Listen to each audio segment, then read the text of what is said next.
الحمد لله نحمده ونستعينه ونستغفره ونؤمن به ونتوكل عليه ونعوذ بالله من شرور أنفسنا ومن سيئات أعمالنا من يهده الله فلا مضل له ومن يضلله فلا هادي له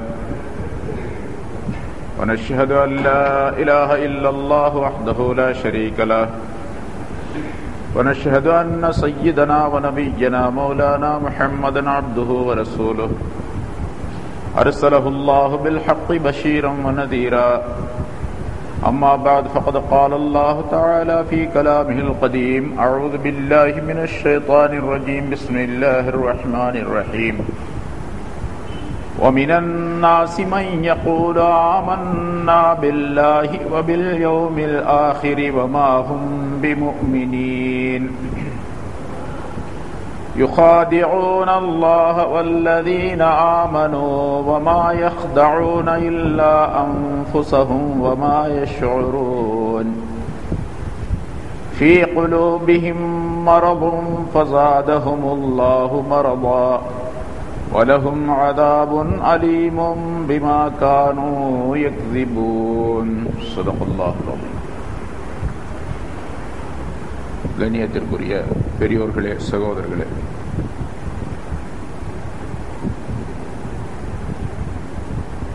அல்லாஹு தஆலாவுடைய பேரருளால் 25வது வாரமாக தஃப்சீருடைய இந்த தொடர் பயான் இப்பொழுது ஆரம்பிக்கப்படுகிறது. இதற்கு முன்னதாக சொல்லப்பட்ட ஆயத்துகளில் மூமின்களை பற்றி உள்ள பல விளக்கங்களும் காஃபிர்களை பற்றி உள்ள சில விளக்கங்களும் சொல்லப்பட்டன. இதற்கு முன்னால் 7 ஆயத்துகள் சூரத்துல் பக்கராவிலிருந்து சொல்லப்பட்டிருக்கின்றது. 5 ஆயத்துகளிலே ஆரம்பத்தில் மூமின்களை பற்றி அல்லாஹ் தஆலா குறிப்பிட்டான். பிறகு 2 ஆயத்துகளிலே காஃபிர்களை பற்றி சொல்லி காட்டினான். அடுத்து வரக்கூடிய ஒரு 13 ஆயத்துகளிலே இந்த காஃபிர்களுக்கும் மூமின்களுக்கும் இடைப்பட்ட ஒரு கூட்டத்தினர் இருக்கின்றார்கள். அவர்கள் முனாஃபிகீன்கள் என்பதாக சொல்லப்படும். வெளித்தோற்றத்திலே ஈமான் கொண்டதாக சொல்லிக் கொள்ளுவார்கள். ஆனால் இதயத்தில் அவர்களுக்கு குஃப்ராகிறது நிறைந்திருக்கும். இந்த முனாஃபிகீன் என்று சொல்லப்படக்கூடிய மனிதர்கள் இந்த காஃபிர்களை விட மிக கொடியவர்கள், கடுமையான தன்மை உடையவர்கள்.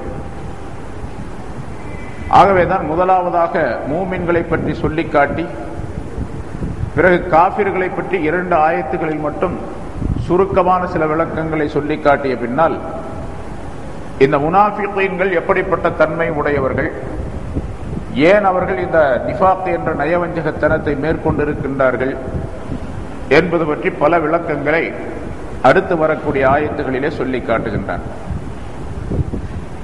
وَمِنَ النَّاسِ مَن يَقُولُ آمَنَّا بِاللَّهِ மனிதர்களில் சிலர் இருக்கின்றார்கள். அவர்கள் நாங்கள் அல்லாஹுவை கொண்டும் வபில் யௌமில் ஆகிர் மறுமை நாளை கொண்டும் ஈமான் கொண்டோம் என்று சொல்லுகிறார்கள். ஆனால் வமாஹும் பி முஃமினீன் அவர்கள் உண்மையிலேயே மூமின்கள் அல்லர், ஈமான் கொண்டவர்களாக அவர்கள் இல்லை என்பதாக குறிப்பிடுகின்றார். மதீனாவிலே முன்னால் சொல்லப்பட்டு இருக்கின்றது, மதீனாவை சேர்ந்த அசல் மதீனாவாசிகள் அவுஸ் ஹஸ்ரஜ் என்று சொல்லப்படக்கூடிய 2 கூட்டத்தார்கள் அங்கே வசித்து வந்தார்கள். பிறகு வெளியிலே இருந்து வந்து அங்கே குடியேறியவர்கள் யூதர்களும் கிறிஸ்தவர்களும் மதீனாவிலே. அவர்களுக்கு அஹ்லுல் கிதாப் வேதக்காரர்கள் என்பதாக சொல்லப்படும். இந்த வேதக்காரர்கள் மதீனாவாசிகளாகிய அந்த அவுஸ் ஹஸ்ரஜ் என்ற அந்த கூட்டத்தாரிடத்திலே ஏதாவது சண்டை சச்சரவுகள் பிரச்சனைகள் ஏற்படக்கூடிய காலத்தில் எல்லாம் வேதக்காரர்கள் இப்படி சொல்லிக் கொண்டிருப்பார்கள். கடைசியாக ஒரு நபி வருவார், அவர்தான் ஹாத்தமுன் நபியீன், நபிமார்களுக்கெல்லாம் கடைசியாக வரக்கூடியவர். அவர் வந்தால் அல்லாஹ் தஆலாவுடைய சட்டங்களை புதிதாக கொண்டு வந்து கொடுப்பார் மக்களுக்கு. அவர் வரக்கூடிய காலத்திலே அந்த நபி எங்களுக்கு உதவி செய்வார். அவரோடு நாங்கள் சேர்ந்து கொண்டு உங்களை நாங்கள் என்ன செய்கின்றோம் பாருங்கள், உங்களை நாங்கள் அழிப்போம், பிறகு உங்களுக்கு தலைவர்களாக நாங்களே ஆகிவிடுவோம், இந்த நாட்டை நகரங்களை எல்லாம் நாங்கள் கைப்பற்றுவோம் என்பதாக இந்த யூத கிறிஸ்தவர்கள் சொல்லிக்கொண்டே இருப்பார்கள் அடிக்கடி. பின்னால் அல்லாஹ் தஆலா வேறு ஆயத்துகளிலே அதை சொல்லி காட்டுகின்றார்.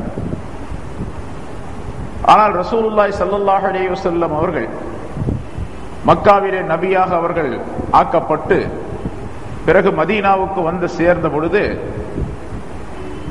இந்த நபியை பார்த்த உடனேயே அவர்களுக்கு ஒரு விதமான பொறாமை ஏற்பட்டு விட்டது அந்த வேதக்காரர்களுக்கு. அவர்கள் நபியாக, கடைசி நபியாக வருவது என்பது தங்களுடைய இனத்திலிருந்தே வர வேண்டும் என்பதாக நினைத்துக் கொண்டிருந்தார்கள். பனி இஸ்ராயில் என்று சொல்லப்படக்கூடிய இஸ்ரவேலர்களுடைய சமூகத்திலிருந்தே அந்த நபி கடைசியாக தோன்றுவார். ஏனென்றால் முன்னால் பனி இஸ்ரவேலர்கள் இருந்தால் ஏராளமான நபிமார்கள் வந்திருக்கின்றார்கள், பல ஆயிரக்கணக்கான நபிமார்கள் இப்ராஹிம் அலைஹிஸ்ஸலாம் அவர்களுக்கு பின்னால். எனவே இந்த கடைசி நபியும் நம்முடைய இனத்தில் தான் தோன்றுவார் என்பதாக நினைத்து கொண்டு உறுதி கொண்டிருந்தார்கள். ஆனால் அல்லாஹ் தஆலா அதற்கு நேர் மாறாக இஸ்மாயில் அலைஹிஸ்ஸலாம் அவர்களுடைய வழியில் இருந்து ஒரே ஒரு நபியாக, கடைசி நபியாக, நபி இப்ராஹிம் அலைஹிஸ்ஸலாம் அவர்களுக்கு 2 குழந்தைகள், ஒருவர் இஸ்ஹாக் மற்றொருவர் இஸ்மாயில். இஸ்ஹாக் அலைஹிஸ்ஸலாம் அவர்கள் வழியாக யாக்கூப் அலைஹிஸ்ஸலாம் அவர்களிலிருந்து சந்ததிகளை அல்லாஹ் தஆலா உற்பத்தி செய்து பல ஆயிரக்கணக்கான நபிமார்களை இஸ்ஹாக் அலைஹிஸ்ஸலாம் அவர்கள் வழியாக இந்த உலகத்திலே தோற்றுவித்தார். அவர்கள் எல்லாம் பனி இஸ்ரவேலர்கள் என்பதாக அறிமுகப்படுத்தப்பட்டார்கள். ஆனால் நபி இஸ்மாயில் அலைஹிஸ்ஸலாம் அவர்கள் மூலமாக அல்லாஹ் தஆலா நபிமார்களை யாரையும் அனுப்பவே இல்லை. கடைசியாக ரசூலுல்லாஹி ஸல்லல்லாஹு அலைஹி வஸல்லம் அவர்கள் மட்டுமே நபியாக வந்தார்கள். அந்த தொடரிலே இஸ்மாயில் அலைஹிஸ்ஸலாம் அவருடைய வழியில். இப்பொழுது அந்த ரசூலுல்லாஹி ஸல்லல்லாஹு அலைஹி வஸல்லம் அவர்கள் குறைஷியர்களில் இருந்து, பனு ஹாஷிம் கிளையில் இருந்து இவர்கள் தோன்றினார்கள் என்பதாக இவர்கள் அறிந்தவுடனேயே அதை ஏற்றுக்கொள்ள மறுத்தார்கள். தங்களுடைய இனத்திலிருந்தான் வர வேண்டும் என்று நம்பிக்கொண்டிருந்தவர்கள் மாறாக ஆக்கப்பட்டு விட்டதின் காரணமாக அவர்களுக்கு ஒரு விதமான பொறாமை ஏற்பட்டு விட்டது. பல இடங்களில் அல்லாஹ் குர்ஆனிலே சொல்லி காட்டுகின்றார். அந்த பொறாமையின் காரணமாக ரசூலுல்லாஹி ஸல்லல்லாஹு அலைஹி வஸல்லம் அவர்களை ஏற்றுக்கொள்ள தயங்கி விட்டார்கள். ஆனால் ரசூலுல்லாஹி ஸல்லல்லாஹு அலைஹி வஸல்லம் அவர்களுக்கு மதீனாவாசிகளாய அந்த அவுஸ் ஹஸ்ரஜ் என்ற கூட்டத்தார் எல்லாம் மிக அதிகமாக ஆதரவு தந்து ஈமானிலே அதிகமாக அவர்கள் இணைந்து விட்ட காரணத்தினால் அவர்களை எதிர்க்கவும் அவர்களால் முடியவில்லை. எதிர்க்க முடியாத பொழுது எப்படியாவது இந்த நபியையும் நபியை சார்ந்தவர்களையும் வீழ்த்த வேண்டும், அவர்களுக்கு இடையூறு செய்ய வேண்டும், இந்த இஸ்லாத்தை அழிக்க வேண்டும் என்றெல்லாம் எண்ணினார்கள். அவர்களிலே உபை இப்னு அப்துல்லாஹ் இப்னு உபை என்று ஒருவன், அந்த மனிதன் அந்த கூட்டத்தாருக்கு தலைவனாக இருந்தான். ரசூலுல்லாஹி ஸல்லல்லாஹு அலைஹி வஸல்லம் அவர்கள் வந்த பின்னால் இந்த அவுஸ் ஹஸ்ரஜ் என்ற கூட்டத்தினர் மதீனாவாசிகள் நபி அவர்களை பின்பற்ற ஆரம்பித்தவுடனே அவனுடைய தலைமைத்தனத்துக்கு ஆபத்து வந்து விட்டது. எப்படி அவனை முன்னால் மதித்துக் கொண்டிருந்தார்களோ, அவன் சொல்லுவதை எல்லாம் கேட்டார்களோ, அதுபோன்று இப்பொழுது கேட்பது கிடையாது. அந்த மனிதனுக்கு அவனுக்கு ரசூலுல்லாஹி ஸல்லல்லாஹு அலைஹி வஸல்லம் அவர்களின் மீதும் இந்த இஸ்லாத்தின் மீதும் முஸ்லிம்களின் மீதும் அதிகமான பொறாமை ஏற்பட்டு விட்டது. அவன் என்ன செய்தான் என்று சொன்னால், நேரடியாக இந்த நபியை நாம் எதிர்க்க முடியாது, முஸ்லிம்களை தாக்க முடியாது, ஆகவே எப்படியாவது இவர்களை அழிப்பதற்கு, இவர்களை இல்லாமலாக்குவதற்கு ஏதாவது தந்திரம் செய்ய வேண்டும் என்பதாக நினைத்து இந்த முடிவை மேற்கொண்டான். நாளுக்கு நாள் அதிகமாக முஸ்லிம்கள் வளர்ந்து கொண்டே வந்ததனால் நாமும் முஸ்லிம் போன்று நடித்துக் கொள்ளுவோம், உள்ளே அந்த இஸ்லாத்தை ஏற்றுக்கொள்ளாத நிலையை மேற்கொள்வோம் என்பதாக முடிவு செய்து தனக்கு ஒரு கூட்டத்தை சேர்த்துக் கொண்டார். அப்துல்லா இப்னு உபை என்பவரும் அவனை சார்ந்தவர்கள். அந்த மனிதன் விஷயமாகத்தான், அந்த முனாஃபிகீன்கள் விஷயமாகத்தான் அல்லாஹ் தஆலா இந்த ஆயத்தை இறக்கி வைத்தார். ஓ மினன் நாசி மன் யகூல், மனிதர்களில் சிலர் இப்படி சொல்பவர்கள் இருக்கின்றார்கள், ஆமன்னா பில்லாஹி வ பில் யௌமில் ஆகிர், அல்லாஹ்வை கொண்டும் கியாமத் நாளை கொண்டும் நாங்கள் ஈமான் கொண்டோம் என்று சொல்லுகிறார்கள். ஆனால் உண்மையிலே அவர்கள் மூமின்களா? வமாஹும் பிமூமினீன், அவர்கள் மூமின்கள் அல்லர் என்பதாக அல்லாஹ் தஆலா குறிப்பிடுகின்றார். இந்த மாதிரி உள்ளொன்று வைத்து புறம் ஒன்று பேசுவது, எதை வாயிலே சொல்லுகின்றார்களோ அதற்கு நேர் மாறான கருத்து மனதிற்குள்ளே இருப்பது, இதற்கு பெயர் நிஃபாக் என்பதாக சொல்லப்படும். நயவஞ்சகத்தனம். நிஃபாக் என்ற வார்த்தையிலிருந்து பிறந்ததுதான் முனாஃபிக் என்பது. முனாஃபிக் என்ற வார்த்தையினுடைய பன்மை வார்த்தை தான் முனாஃபிகூன் அல்லது முனாஃபிகீன் என்பதாக சொல்லப்படும். இந்த நிஃபாக் என்பது இல்ஹாருல் கைரி வ இஸ்ராருஷ் ஷர் என்பதாக அதுக்கு விளக்கம். நன்மையான விஷயங்களை வெளிப்படுத்துவது, தீமையான விஷயங்களை உள்ளே மறைத்து வைத்திருப்பது. வெளியே நல்ல விஷயங்களை சொல்லுவார்கள், ஆனால் தீமைகளை உள்ளே நெஞ்சுக்குள்ளே மறைத்து வைத்திருப்பார்கள். இது மதீனா வாசிகளிலே இந்த யூத சமூகத்தில் இருந்து, இப்படிப்பட்ட யூதர்களிலிருந்து, வேதக்காரர்கள் என்பவர்கள் யூதர்களும் கிறிஸ்தவர்களும் சேர்ந்தவர்கள், ஆனால் இந்த முனாஃபிகீன்கள் யூதர்களில் இருந்து தோன்றினார்கள். ஏனென்று சொன்னால் கிறிஸ்தவர்களை விட இந்த யூதர்கள் இஸ்லாத்தின் மீது அதிகமாக பகைமை கொண்டார்கள். அந்த நேரத்தில் அவர்களுடைய தலைமைத்தனம் போய்விட்டது என்பதோடு மட்டுமல்லாமல் தங்களுடைய சொல்லுக்கு மதிப்பில்லை, தங்களுடைய மதமும் தாங்கள் இதுவரைக்கும் சார்ந்திருந்த அந்த மார்க்கமாகிறது நசுக்கப்படுகின்றது, இல்லாமலாக்கப்படுகின்றது என்ற காரணத்தினால் அவர்களுக்கு அதிகமான பொறாமை ஏற்பட்டது. இந்த நிஃபாக்குத்தனத்தை கொண்ட இந்த மனிதர்கள் இருக்கின்றார்களே, இவர்கள் உண்மையிலேயே அல்லாஹ் தஆலாவை ஏமாற்றுவதாக நினைத்துக் கொண்டிருக்கின்றார்கள். அதை அடுத்த ஆயத்திலே அல்லாஹ் தஆலா சொல்லி காட்டுகின்றார். இந்த முனாஃபிகீன்கள் உள்ளே ஒன்றை மறைத்து வைத்து, தீமையை மறைத்து வைத்து வெளியே நன்மையான தோற்றத்தை காட்டுவதின் காரணமாக இந்த காபிர்களை விட மிக கெட்டவர்கள் இவர்கள். சாதாரணமாக காபிர்கள் என்று நம்பப்படக்கூடியவர்கள் இருக்கின்றார்கள், நிராகரிக்கக்கூடியவர்கள், அவர்களை விட மிக கெட்டவர்கள். ஏனென்றால் ஒரு காபிர் இருக்கின்றார் என்று சொன்னால் அவர் தன்னுடைய குஃப்ரை வெளிப்படுத்துகின்றார். நான் இஸ்லாத்தை எதிர்க்கின்றேன், நான் முஸ்லிம்களை எதிர்க்கின்றேன், இஸ்லாத்தை நான் ஏற்றுக்கொள்ள மாட்டேன் என்று மறுக்கின்றார். அவருடைய மறுப்பின் காரணமாக அவரை நாம் அடையாளம் கண்டுகொள்ள முடிகின்றது. இவர் இஸ்லாத்துக்கு எதிரியானவர், முஸ்லிம்களுக்கு எதிரானவர், இவரிடத்தில் ஜாக்கிரதையாக இருக்க வேண்டும், இவரிடத்தில் பேசும்போது ஜாக்கிரதையாக இருக்க வேண்டும், பழகும் பொழுது ஜாக்கிரதையாக இருக்க வேண்டும் என்றெல்லாம் அவரை பற்றி நாம் தீர்மானித்து விடுகின்றோம். முனாஃபிக்காக இருக்கக்கூடியவர் அப்படி இல்லை. வெளித்தோற்றத்திலே நம்மிடத்தில் நல்லவராக பேசிக் கொள்ளுகின்றார், இஸ்லாத்தை ஏற்றுக்கொண்டிருப்பதாக சொல்லுகின்றார், ஆனால் உள்ளே தீமையை மறைத்து வைத்திருக்கின்றார், குஃபுரை மறைத்து வைத்திருக்கின்றார். எனவே இந்த மனிதர்கள், இந்த முனாஃபிக்கான மனிதர்கள் மிக கெட்டவர்கள், அந்த காபிர்களை விட மிக கெட்டவர்கள். அதனால்தான் அல்லாஹ் தஆலா காபிர்களை விட அதிகமாக அவர்களுக்கு தன்னுடைய கோபத்தையும் தன்னுடைய தண்டனையும் வழங்குகின்றார். வேறொரு இடத்தில் அல்லாஹ் தஆலா சொல்லும் பொழுது, இன்னல் முனாஃபிகீன ஃபித் தர்கில் அஸ்ஃபலி மினன் நார், முனாஃபிகீன்கள் நரகத்தினுடைய அடித்தட்டிலே போடப்படுவார்கள் என்பதாக குறிப்பிடுகின்றார்.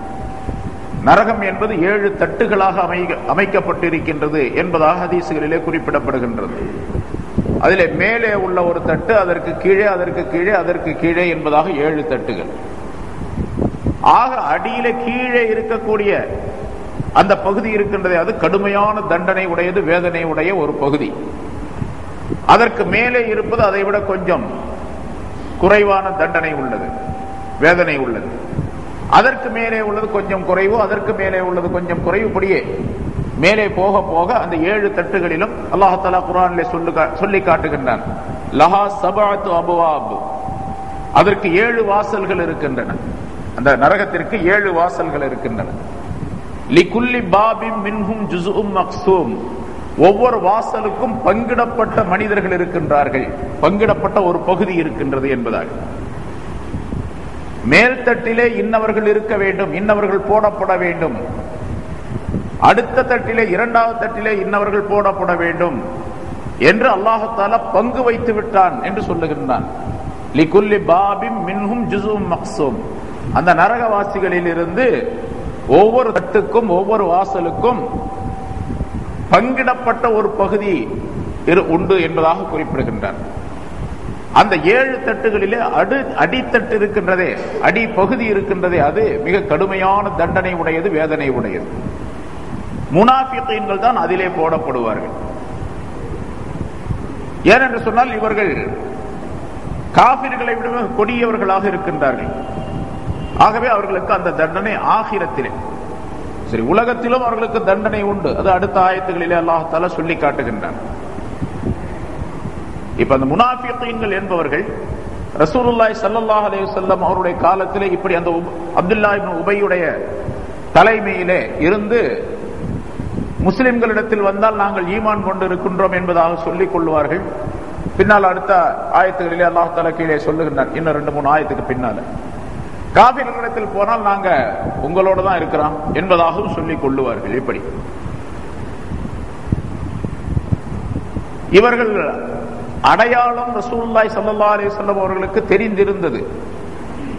இவர்கள் தான் இவர் இன்னென்ன ஆள்கள் முனாஃபிகீன்கள் என்பதாக. இருந்தாலும் ரசூலுல்லாஹி ஸல்லல்லாஹு அலைஹி வஸல்லம் அவர்கள் மீது நடவடிக்கை எடுக்கவில்லை.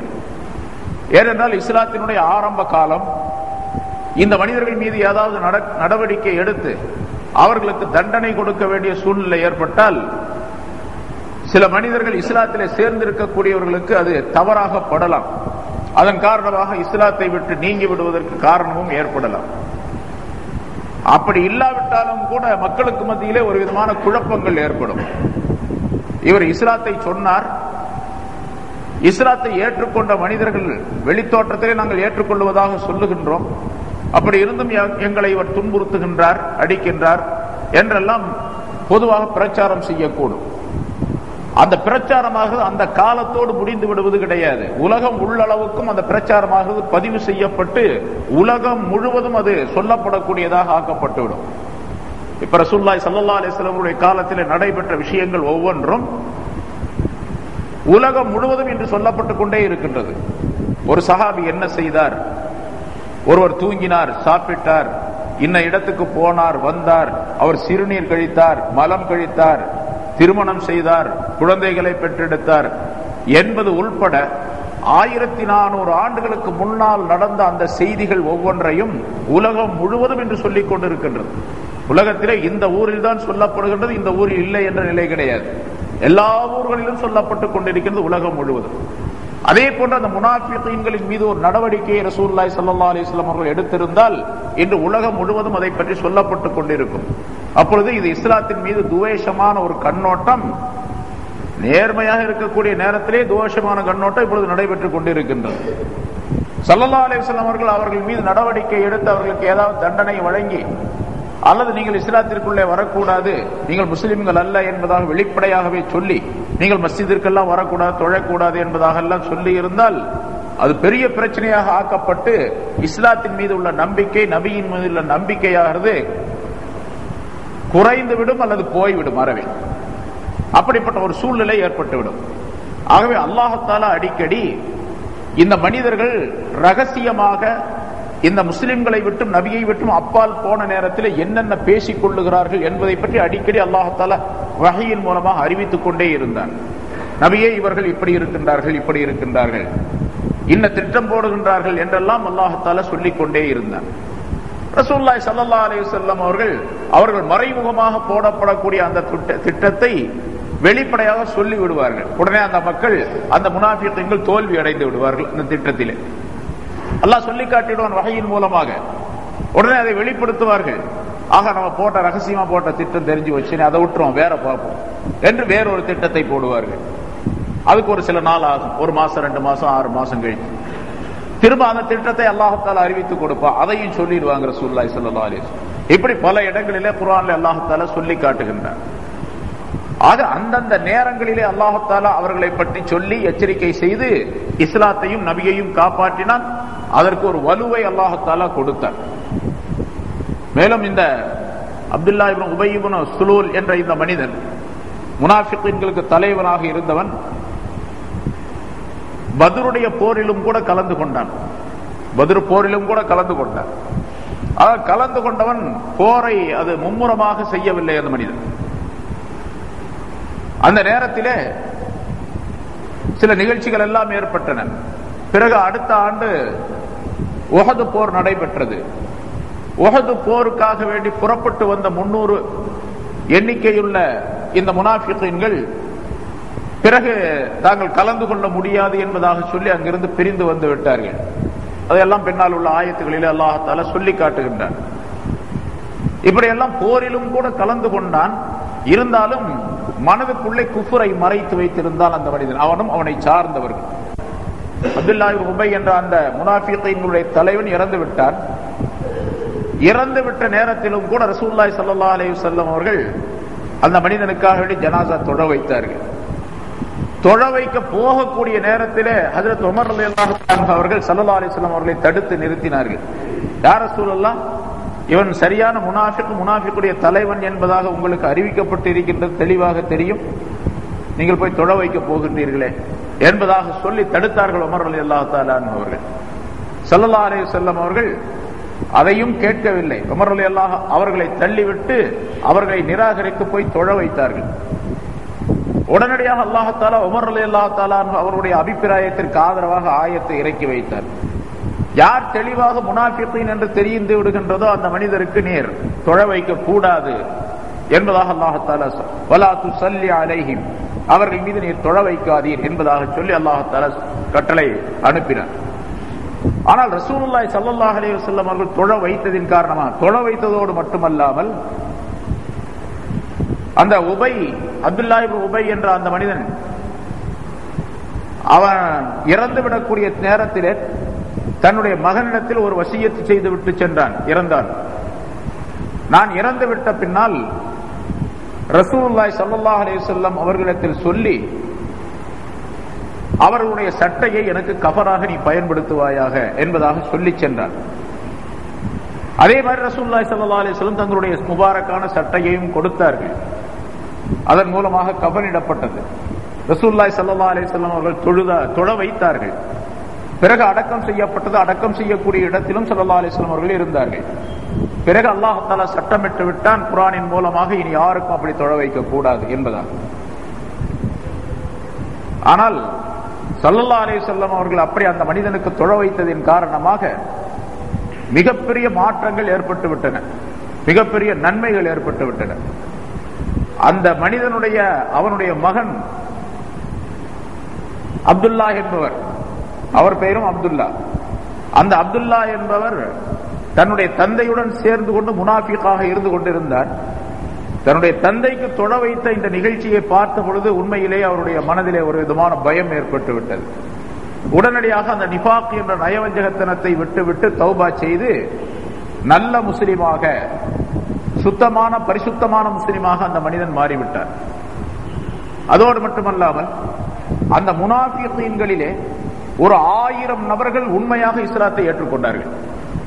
அந்த நேரத்தில் ரசூலுல்லாஹி ஸல்லல்லாஹு அலைஹி வஸல்லம் அவர்கள் ஜனாஸா தொழ வைத்து முடித்த அதே நேரத்தில் ஒரு 1000 நபர்கள் தங்களுடைய நிஃபாக் என்ற நயவஞ்சகத்தனத்தை விட்டுவிட்டு அசலாக இஸ்லாத்தை பின்பற்றி மூமின்களாக வாழக்கூடிய ஆகக்கூடிய ஒரு நிலையை அல்லாஹ் தஆலா ஏற்படுத்தி விட்டார். இந்த லாபங்கள் எல்லாம் ரசூலுல்லாஹி ஸல்லல்லாஹு அலைஹி வஸல்லம் அவர்களுக்கு மறைமுகமாக தெரிந்திருந்த காரணத்தால் அந்த நேரத்தில் தொழ வைத்தார்கள். ஆனால் பின்னால் அல்லாஹ் தஆலா சட்டத்தை போட்டு விட்டான் குர்ஆனின் மூலமாக, இனி யாருக்கும் அப்படி செய்யக்கூடாது என்பதால். அப்படிப்பட்ட ஒரு சூழ்நிலை, அந்த அடையாளம் வஹியை கொண்டு அந்த அடையாளத்தை ஸல்லல்லாஹு அலைஹி வஸல்லம் அவர்கள் தெரிந்து கொண்டிருந்தார்கள். ஆனால் இப்பொழுது அதற்கு பின்னால் ரசூலுல்லாஹி ஸல்லல்லாஹு அலைஹி வஸல்லம் அவர்களுக்கு பின்னால் வஹி என்பது கிடையாது. அதனால இப்ப யார் முனாஃபிகீன்கள் அப்படின்னு சொன்னார், பின்னால் உள்ள உலமாக்கள் குறிப்பிடுகின்றார்கள், ஸல்லல்லாஹு அலைஹி வஸல்லம் அவர்களோட காலத்தோடு அந்த முனாஃபிகீன்கள் என்ற பிரச்சனை முடிந்து விட்டது. ஏனென்றால் யார் நயவஞ்சகத்தனமாக தன்னுடைய மனதுக்குள்ளே மறைத்து வைத்திருக்கின்றார்கள் நயவஞ்சகத்தனத்தை என்பது வஹீயின் மூலமாக சொல்லி காட்டப்பட்டது ஸல்லல்லாஹு அலைஹி வஸல்லம் அவர்களுக்கு. இப்பொழுது அப்படி சொல்லி காட்டப்படக்கூடிய நிலை ஏற்பட போவதில்லை. ஆகவே இப்பொழுது முனாஃபிகீன் என்று யாரையும் நாம் முத்திரை குத்தக்கூடாது. ரெண்டே விதம்தான் மனிதர்களிலே, ஒரு சாரார் காபிர் என்று ஒரு சாரார் மூமின், ஒரு சாரார் நிராகரிப்பவர், இன்னொரு சாரார் ஏற்றுக்கொள்ளக்கூடிய விசுவாசி என்பதாக பெயர். இந்த இரண்டு சாரார்கள் தான் உண்டு என்பதாக குறிப்பிடுகின்றார்கள் பெரும்பாலான உலமாக்கள். ஆனால் முனாஃபிகீன் என்று இப்பொழுது நாம் தெரிய வேண்டும் என்று சொன்னால், வெளிப்படையாக அவர்களுடைய செயல்களை வைத்து அவர்கள் உள்ளொன்று வைத்து புறம் ஒன்று பேசுகின்றார்கள் என்ற நிலை இருந்தால் அவர்களை நாம் சொல்லலாம். இருந்தாலும் ஸல்லல்லாஹு அலைஹி வஸல்லம் காலத்திலே இருந்த மாதிரி தெளிவாக அவர்களை கண்டுகொள்வது என்பது சிரமம். ஏனென்றால் மனதிலே என்ன இருக்கின்றது என்பது அல்லாஹ் ஒருவனுக்கு தான் தெரியும், வேறு யாருக்கும் தெரியாது.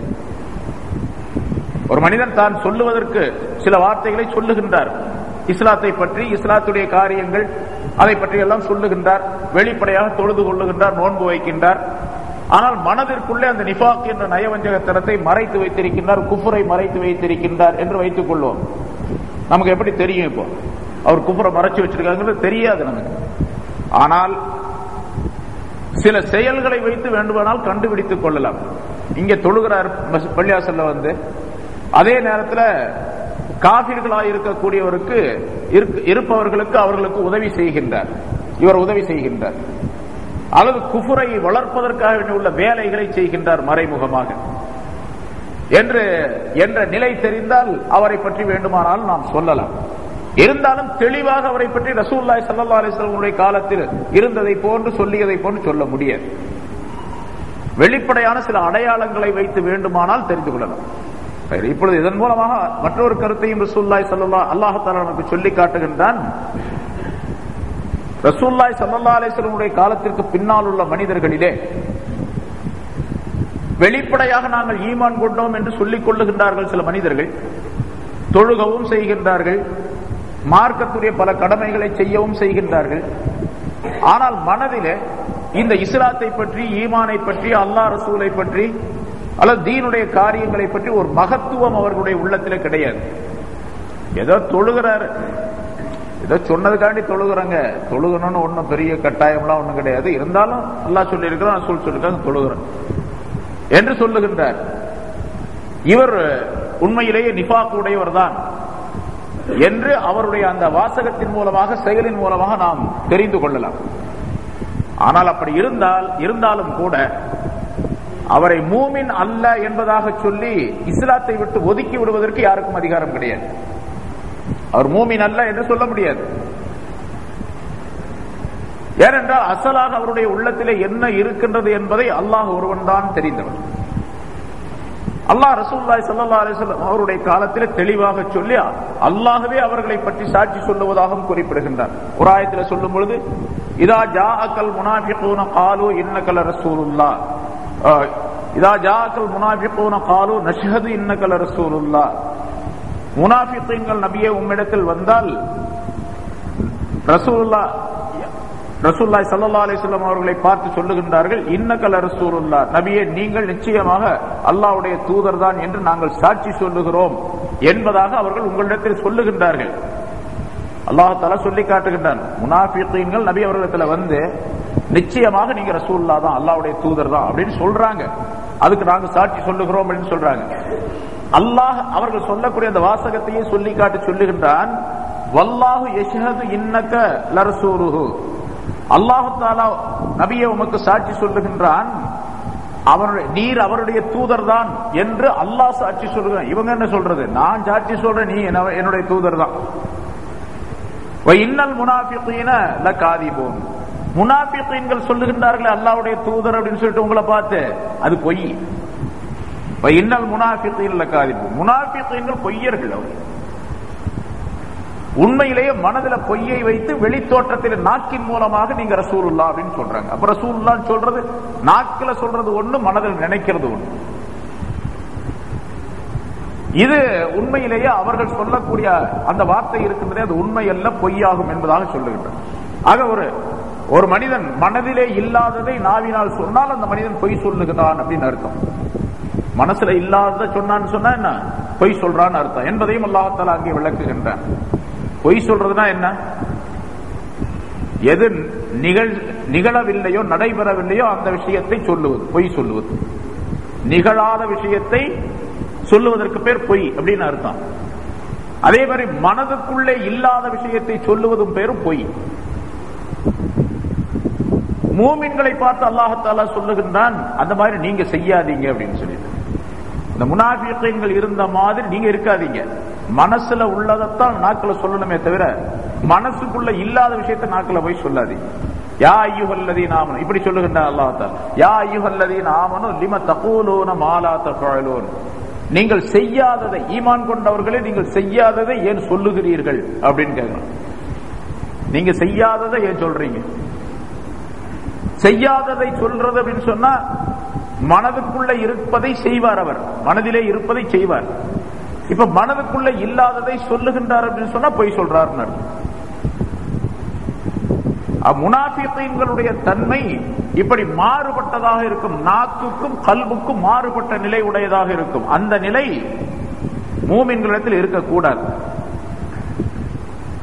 ரசூலுல்லாஹி ஸல்லல்லாஹு அலைஹி வஸல்லம் அவர்கள் சொல்லுகின்றார்கள், முனாஃபிகீன்களுக்கு 4 விதமான அடையாளங்கள் உண்டு. அந்த 4 விஷயங்களும் பரிபூர்ணமாக ஒரு மனிதனிடத்தில் இருந்தால் அவனை முனாஃபிக் என்று தெரிந்து கொள்ளுங்கள். 4ல 1 இருந்துச்சு, 2 இருந்துச்சு, அந்த அளவுக்கு முனாஃபிக் அப்படின்னு வச்சுக்கங்க என்று சொல்லுகின்றார்கள். அர்பஉன் மன் குன்ன ஃபீஹி கான முனாஃபிகன் ஹாலிஸா, 4 கருத்துக்கள், 4 விஷயங்கள் எவரிடத்தில் இருக்கின்றனவோ அவர் சுத்தமான முனாஃபிக், நயவஞ்சகன்.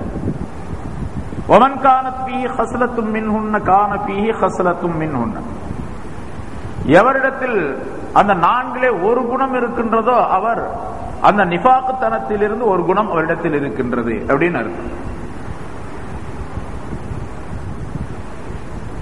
அவர் அந்த குணத்தை விட்டுவிடும் வரைக்கும் பரிசுத்தமான மனிதராக ஆக முடியாது என்ற கருத்தை ஸல்லல்லாஹு அலைஹி வஸல்லம் சொல்லிவிட்டு அந்த 4 குணங்களை சொல்லுகின்றார்கள். இதா உத்துமின கான,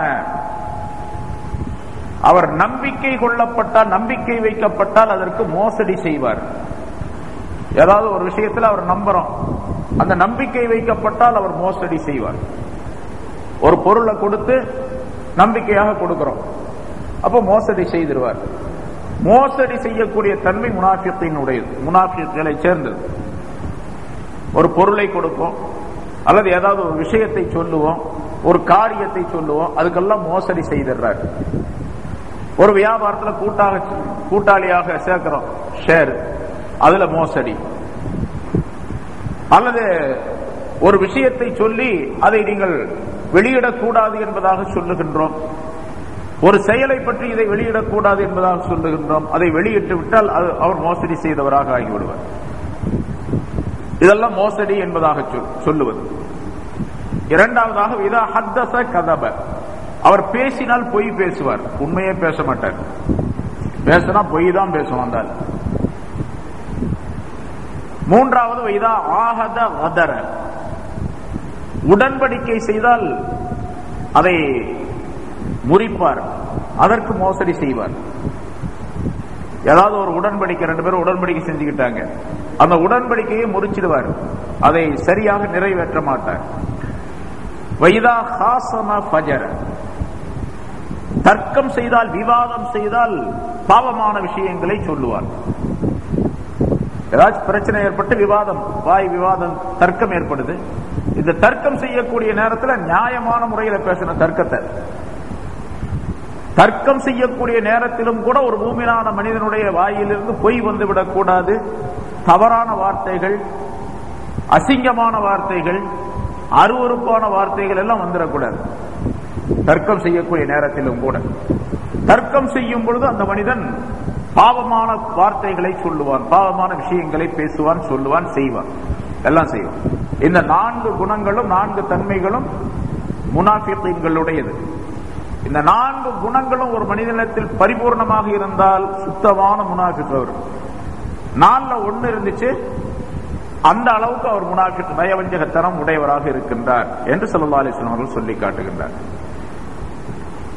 சரி, இந்த 4 இந்த முனாஃபிக், இந்த நிஃபாக் என்ற இந்த தன்மை இருக்கின்றது, இது எதனால் வருகின்றது என்று சொன்னால் இதனுடைய விளைவு பொறாமை.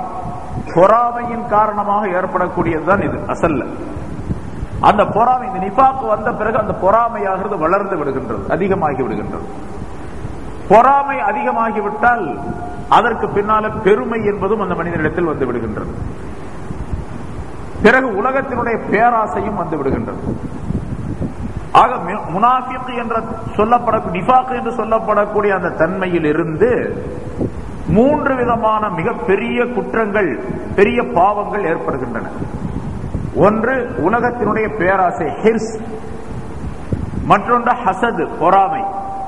மூன்றாவது கிபிர், பெருமை. உலமாக்கள் குறிப்பிடுகின்றார்கள், இந்த 3 தீய குணங்கள் எவரிடத்தில் வந்து விடுகின்றனவோ அந்த 3லிருந்து வேறொரு விதம் 6 விதமான தீய குணங்கள் மறுபடியும் வரும். 6 விதமான குணங்கள். பேராசை இருக்கின்றதே, அதன் காரணமாக அந்த மனிதனுக்கு பொருளுடைய ஆசை, பதவியினுடைய ஆசை, தலைமைத்தனத்தினுடைய ஆசை, இதெல்லாம் வரும். தலைமைத்தனம், பொருள் அதிகமா இருக்கணும் அப்படின்னு பொருளுடைய ஆசை வரும். பதவி ஆசை, ஏதாவது ஒரு பதவியில ஒட்டிக்கிட்டு இருக்கணுங்கிற ஆசை வரும்.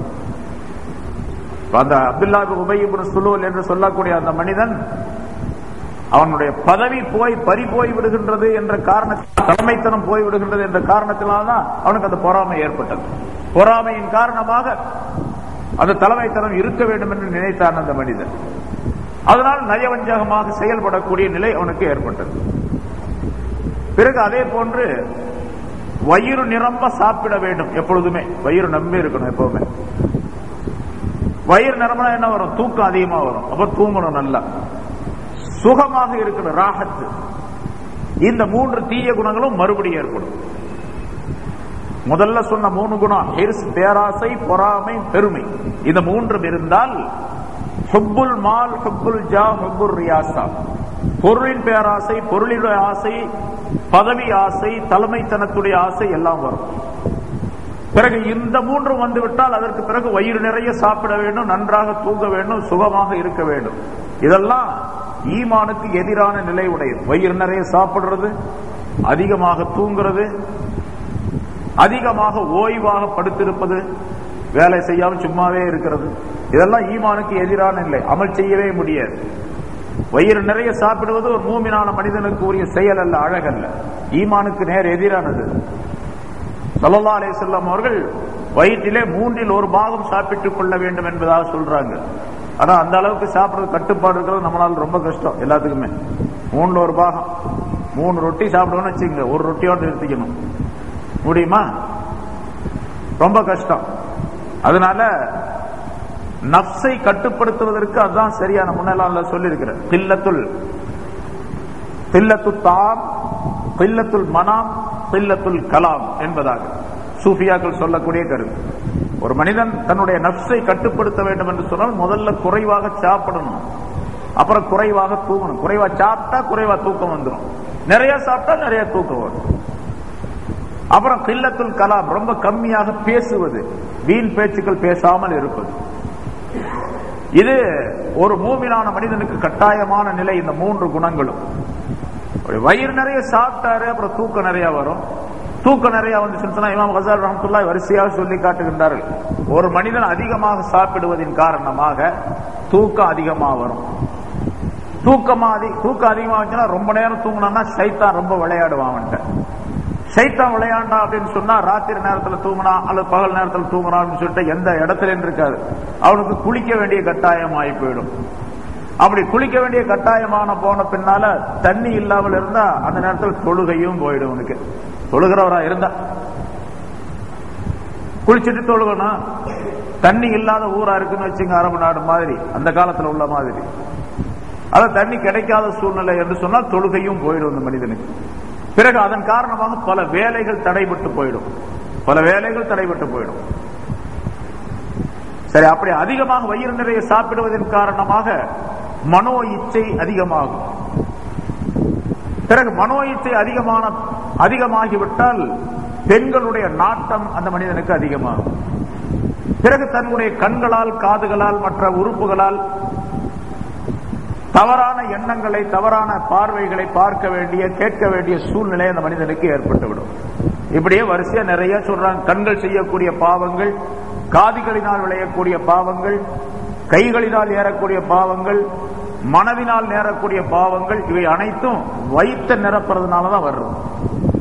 ஸல்லல்லாஹு அலைஹி வஸல்லம் அவர்கள் இப்படி சொல்லுகின்றார்கள், ஒரு மனிதன் நிரப்பி வைக்கக்கூடிய பாத்திரங்களிலே ரொம்ப கெட்டது வயிறு தான் அப்படிங்கிறாங்க. எத்தனையோ பாத்திரத்தை நிரப்புறோம், கிளாஸ் நிரப்புறோம், டீயில சாப்பாட்டை நிரப்புறோம், சட்டியில, எப்படி பல பாத்திரங்கள் இருக்குது, பொருள்களை நிரப்புறோம். அதுல ரொம்ப கெட்ட பாத்திரம் வயிறு தான், நிரப்பி வைக்கக்கூடிய பாத்திரங்கள். ஒரு மனிதன், ஆதமுடைய மகனுக்கு கட்டாயம் தேவை என்று சொன்னால் அவனுடைய முதுகு எலும்பு நேராக நிமிர்ந்து நிற்கும் அளவுக்கு அவன் சாப்பிட்டுக் கொள்ள வேண்டும். அதாவது வயிற்றிலே 1/3 பாகம் சாப்பிட்டுக் கொள்ள வேண்டும், 1/3 பாகம் தண்ணீர் குடிக்க வேண்டும், மீதி 1/3 பாகத்தை காலியாக வைத்துக் கொள்ள வேண்டும். அப்பதான் அங்க ஜிக்ரு போயிட்டு வரும். இல்லாட்டி உள்ள எதுவுமே போகாது, வயிற்றை நிரப்பிட்ட என்று ஸல்லல்லாஹு அலைஹி வஸல்லம் அவர்கள் சொல்லுகின்றார். சரி, இங்க அதை பத்தி நிறைய விஷயங்கள் பின்னால் நிறைய வரும், பின்னால சொல்லுவோம். இங்க அந்த நிஃபாக் என்ற அந்த தன்மையின் காரணமாக அசல்ல பொறாமை ஏற்படுகின்றது, அப்புறம் பேராசை ஏற்படுகின்றது, அப்புறம் பெருமை ஏற்படுகின்றது. பிறகு அதிலிருந்து பொருளுடைய ஆசை, பதவி ஆசை, தலைமைத்தனத்துடைய ஆசை, அப்புறம் அதிலிருந்து வயிறு நிரம்ப சாப்பிடுறது, சுகமா இருக்கிறது, அதிகமா தூங்குறது, இப்படிப்பட்ட பிரச்சனைகள்லாம், தீமைகள்லாம் வந்து சேர்ந்துருது. இது நிஃபாக் என்ற அந்த நயவஞ்சகத்தனத்தினால் வரக்கூடிய பல்வேறு தீமைகள், 9 விதமான தீமைகளை அங்கே குறிப்பிடுகின்றார். அத்தனை தீமைகளும் அதனால் வந்து சேர்ந்தது. அதனால இப்ப அந்த நிஃபாக் என்ற தன்மை யாரிடத்திலாவது இருக்கக்கூடிய ஒரு சூழ்நிலை இருந்தால் அதை விட்டு பாதுகாப்பு தேடிக்கொண்டே இருக்க வேண்டும். அல்லாஹ் ஸல்லல்லாஹு அலைஹி வஸல்லம் நிறைய துஆக்களை சொல்லி காட்டுகின்றார்கள். நிஃபாக் என்ற அந்த நயவஞ்சகத்தனத்தை விட்டு நான் உன்னத்தில் பாதுகாப்பு தேடுகின்றேன் அப்படின்னு கேட்டுக்கணும். அதே போன்று யார் நிஃபாக் உடையவர்களாக இருக்கின்றார்களோ அவர்களை விட்டும் பாதுகாப்பு தேடுகின்றேன். அவங்களோட சேரவும் கூடாது. அவர்களோட சேர்ந்தா கண்டிப்பா வந்து அந்த குணம் இந்த மனிதனுக்கும் வந்துடும், இந்த மூமினானவருக்கும் வந்துடும். ஒரு நல்ல மனிதனும் ஒரு தீய மனிதனும் சேரும் பொழுது நல்ல மனிதனுடைய குணங்கள் தீய மனிதனுக்கு வராது அதிகமா, அது ரொம்ப கம்மி. அந்த மாதிரி தீய மனிதனுடைய குணங்கள் தான் நல்ல மனிதனுக்கு ஒட்டிக்கும் சீக்கிரமா. நெருப்பும் பஞ்சும் போல, நெருப்பு ஒரு நல்ல பொருள், பஞ்சு ஒரு நல்ல பொருள்.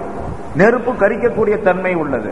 இப்ப நெருப்பும் பஞ்சும் செஞ்சுனா பஞ்சு மாதிரி நெருப்பு ஆயிடாது, நெருப்பு மாதிரி தான் பஞ்சா. நெருப்பு பஞ்சை கரித்து விடும். அதே போல அந்த தீயவன் நல்லவனை கெடுத்து விடுவான் பெரும்பாலும். அதனால சேரும்போது நல்லவர்களோடு சேர வேண்டும். முனாஃபிகீன்கள், காபிர்கள், நயவஞ்சகர்கள், தீமை செய்யக்கூடியவர்கள், தீய பேச்சுக்களை பேசக்கூடியவர்கள், தீய நடவடிக்கை உள்ளவர்கள் இடத்திலெல்லாம் சேரக்கூடாது என்று அல்லாஹ் தஆலா சொல்லுகின்றான். ஸல்லல்லாஹு அலைஹி வஸல்லம் சொல்லுகின்றார். நடைமுறை வழக்கத்திலே நாம் பார்க்கின்றோம். இப்படிப்பட்ட தன்மைகள், தீய தன்மைகள் அனைத்தும் இந்த நிஃபாக்கின் காரணமாக ஏற்படுகின்றன. பிறகு அல்லாஹ் தஆலா சொல்லுகின்றான், இந்த மனிதர்களிலே சிலர், இன்னொரு கருத்தையும் அல்லாஹ் தஆலா இங்கே விளக்குகின்றான். வமினன் நாஸி மன் யகூலு ஆமன்னா பில்லாஹி வபில் யௌமில் ஆகிர். மதீனாவில் உள்ள அந்த முனாஃபிகீன்களை பற்றி அல்லாஹ் தஆலா தெரிவிக்கின்றான். மனிதர்களிலே சிலர் இப்படி இருக்கின்றார்கள், அல்லாஹ்வை கொண்டு ஈமான் கொண்டோம், மறுமை நாளை கொண்டு ஈமான் கொண்டோம் என்று சொல்லுகிறார்களே, அவர்கள் மனிதர்களிலே இருக்கின்றார்கள். வமாஹும் பிமுஃமினீன் என்று அல்லாஹ் தஆலா அவர்கள் ஈமான் கொண்டவர்கள் அல்லர் என்பதாக சொல்லுகின்றார். இப்ப அவங்க சொல்லும் போது ஆமன்னா பில்லாஹ் வபில் யௌமில் ஆகிர் அப்படின்னு சொல்றாங்க. அல்லாஹ்வையும் மறுமை நாளையும் நாங்கள் ஈமான் கொண்டோம் சொல்றாங்க. ரசூலை நாங்கள் ஈமான் கொண்டோம் அப்படின்னு சொல்லல. அவங்க சொல்லியிருந்தா தான் பிரச்சனையே இல்லைங்க. ரசூலை ஈமான் கொண்டோம் அப்படின்னு சொல்லியிருந்தாங்கன்னு வச்சுங்க, அப்ப ரசூலுல்லாஹ் நம்புறாங்க, வெளித்தோற்றத்திலேயாவது நம்புறாங்க அப்படிங்கிறது தான். இப்ப இந்த அவர்கள் சொல்லக்கூடிய அந்த வார்த்தையிலிருந்தே தெரிகின்றது, வெளித்தோற்றத்திலும் கூட நாங்க ரசூலை நம்ப மாட்டோம். அல்லாஹ்வை வேணா நம்புறோம், அதுவும் கூட வெளித்தோற்றத்துல தான், அந்தரங்கத்துல கிடையாது. ஆனா உண்மையிலே அந்த வேதக்காரர்கள், யூதர்கள் எப்படிப்பட்டவர்கள் சொன்னா, அல்லாஹ்வை நம்ப வேண்டிய கடமைப்பட்டவர்கள் அவர்கள். ஏன்னா அவங்களுக்கு அல்லாஹ் தஆலா வேதத்தை கொடுத்திருந்தான், தௌராத்தை, நபிமார்களை அனுப்பி வைத்திருந்தான் அவருடைய வரிசையிலே. அவர்களும் மூமின்களாகத்தான் இருந்தார்கள் ரசூலுல்லாஹி ஸல்லல்லாஹு அலைஹி வஸல்லம் அவர்கள் வர்றதுக்கு முன்னால. நபி அவர்கள் நபிப்பட்டம் பெற்று அவர்கள் அனுப்பப்பட்ட நேரத்திலே அவர்களை ஏற்றுக்கொள்வது கட்டாயமாகிவிட்டது. முன்னால சொல்லி இருக்கிறேன், அந்த வேதக்காரர்கள் ஈமான் கொண்டிருந்தால் அவர்களுக்கு 2 விதமான கூலி கிடைக்கும், 2 மடங்கு கூலி கிடைக்கும். ஒன்று அவர்களுடைய வேதங்களை நம்பி அவருடைய வேதத்தின்படி அவர்கள் மூமின்களாக இருந்ததற்காக வேண்டி, இன்னொன்று புதிதாக இந்த நபியை நம்பி இந்த சட்டத்தை ஏற்றுக்கொண்டதற்காக வேண்டி. யுத்திக்கும் கிஃப்லைனி மிர் ரஹ்மத்திஹி அப்படின்னு சொல்றான் அல்லாஹ் தஆலா. 2 மடங்கு கூலி அவர்களுக்கு வழங்கப்படும். தன்னுடைய ரஹ்மத்திலிருந்து 2 மடங்கை அல்லாஹ் தஆலா கொடுப்பான் என்பதாக சொல்லுகிறார். ஆனா அவர்கள் அப்படி செய்யாததின் காரணமாக அவர்கள் அசலாக 1 மடங்கு கூலி பெறக்கூடிய நிலையும் கூட இழந்து விட்டார்கள். ஏனென்று சொன்னால், இந்த மார்க்கம் கொண்டு வரப்பட்ட பின்னால், ரசூலுல்லாஹி ஸல்லல்லாஹு அலைஹி வஸல்லம் அவர்கள் வந்த பின்னால் முந்தின மார்க்கத்தை கட்டாயமாக மாற்றியாக வேண்டும். முந்தின மார்க்கத்தை இந்த மார்க்கம் மாற்றிவிட்டது. முந்தின வேதங்களை எல்லாம் இந்த வேதம் மாற்றிவிட்டது. ஏன்னா மாற்றப்பட்ட பின்னால் திரும்பவும் அசலா அந்த பழைய இதிலேயே அந்த மனிதர்கள் இருந்து கொண்டு இருப்பது இருக்கின்றதே, அது இல்லாமல் இருப்பதை போன்றுதான். ஏன்னா அல்லாஹ்வை நாங்கள் நம்புகின்றோம் என்று சொன்னவர்கள், அல்லாஹ் தஆலா குர்ஆனில் வேறொரு இடத்திலே சொல்லுகின்றான், உஸைர் என்ற ஒரு மனிதரை அவர்தான் அல்லாஹ் என்பதாக சொன்னார், அல்லது அல்லாஹ்வுடைய மகன் என்பதாக சொன்னார்கள் என்று குறிப்பிடுகின்றார். வகாலத்தில் யஹூது உஸைர் இப்னுல்லாஹ், யூதர்கள் சொன்னார்கள் உஸைர் அல்லாஹ்வுடைய மகன் என்று சொன்னார்கள். வகாலத்தின் நஸாரல் மஸீஹ் இப்னுல்லாஹ், கிறிஸ்தவர்கள் சொன்னார்கள் மஸீஹானவர் அல்லாஹ்வுடைய மகன் என்பதாக சொன்னார்கள். ஈசா அலைஹிஸ்ஸலாம் அல்லாஹ்வுடைய மகன் என்று சொன்னார்கள் என்று அல்லாஹ் தஆலா குறிப்பிடுகின்றார். இப்ப அல்லாஹ்வை ஏற்றுக்கொண்டோம் என்று சொல்லுவதற்கு அதுவும் பொய் தான். சரி, மறுமை நாளை ஏற்றுக்கொண்டோம் என்று சொல்லுகின்றார்களே, அதுவும் பொய் தான்.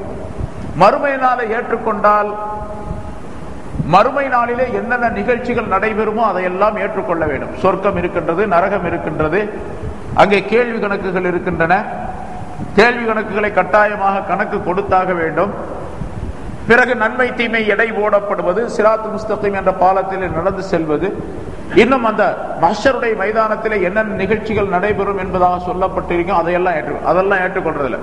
எங்களெல்லாம் அல்லாஹ் தஆலா கேள்வி கணக்கு கேட்கவே மாட்டான், நாங்களாம் நேர சொர்க்கத்துக்கு போயிடுவோம் என்று சொல்லிக் கொண்டிருந்தார்கள். இப்ப அந்த விஷயத்தில் அவர்கள் பொய்யர்கள் தான். நஹ்னு அப்னாஉல்லாஹி வ அஹிப்பாஹு அப்படின்னு சொன்னாங்களாம். நாங்க அல்லாஹ்வுடைய செல்ல பிள்ளைங்க, அல்லாஹ்வுக்கு ரொம்ப பிரியமானவர்கள் நாங்க. நஹ்னு அப்னாஉல்லாஹி வ அஹிப்பாஹு, அவருடைய ரொம்ப மஹப்பத்தானவங்க நாங்கெல்லாம். அதனால எங்களை அல்லாஹ் தஆலா எந்த தண்டனையும் கொடுக்க மாட்டான், எந்த கேள்வியும் எங்களுக்கு கிடையாது. சரி, அப்படி ஒரு சமயம் கொடுக்கிறதா இருந்தால் ஒரு 40 நாளைக்கு வேணா நரகத்துல போடலாம் எங்களை அப்படின்னு சொன்னாங்க. அது என்ன 40 நாள் கணக்கு? மூசா அலைஹிஸ்ஸலாம் தௌராத் வேதத்தை பெறுவதற்காக வேண்டி தூர் சீனா என்ற மலைக்கு சென்ற பொழுது அந்த சாமிரி என்ற மனிதனுடைய தூண்டுதலின் காரணமாக காளை மாட்டை தெய்வமாக வணங்கி கொண்டிருந்தார்கள் அந்த மக்கள் அங்க வச்சு. அது ஒரு 40 நாள் நடந்துச்சு மூசா அலைஹிஸ்ஸலாம் போயிட்டு வர்ற வரைக்கும்.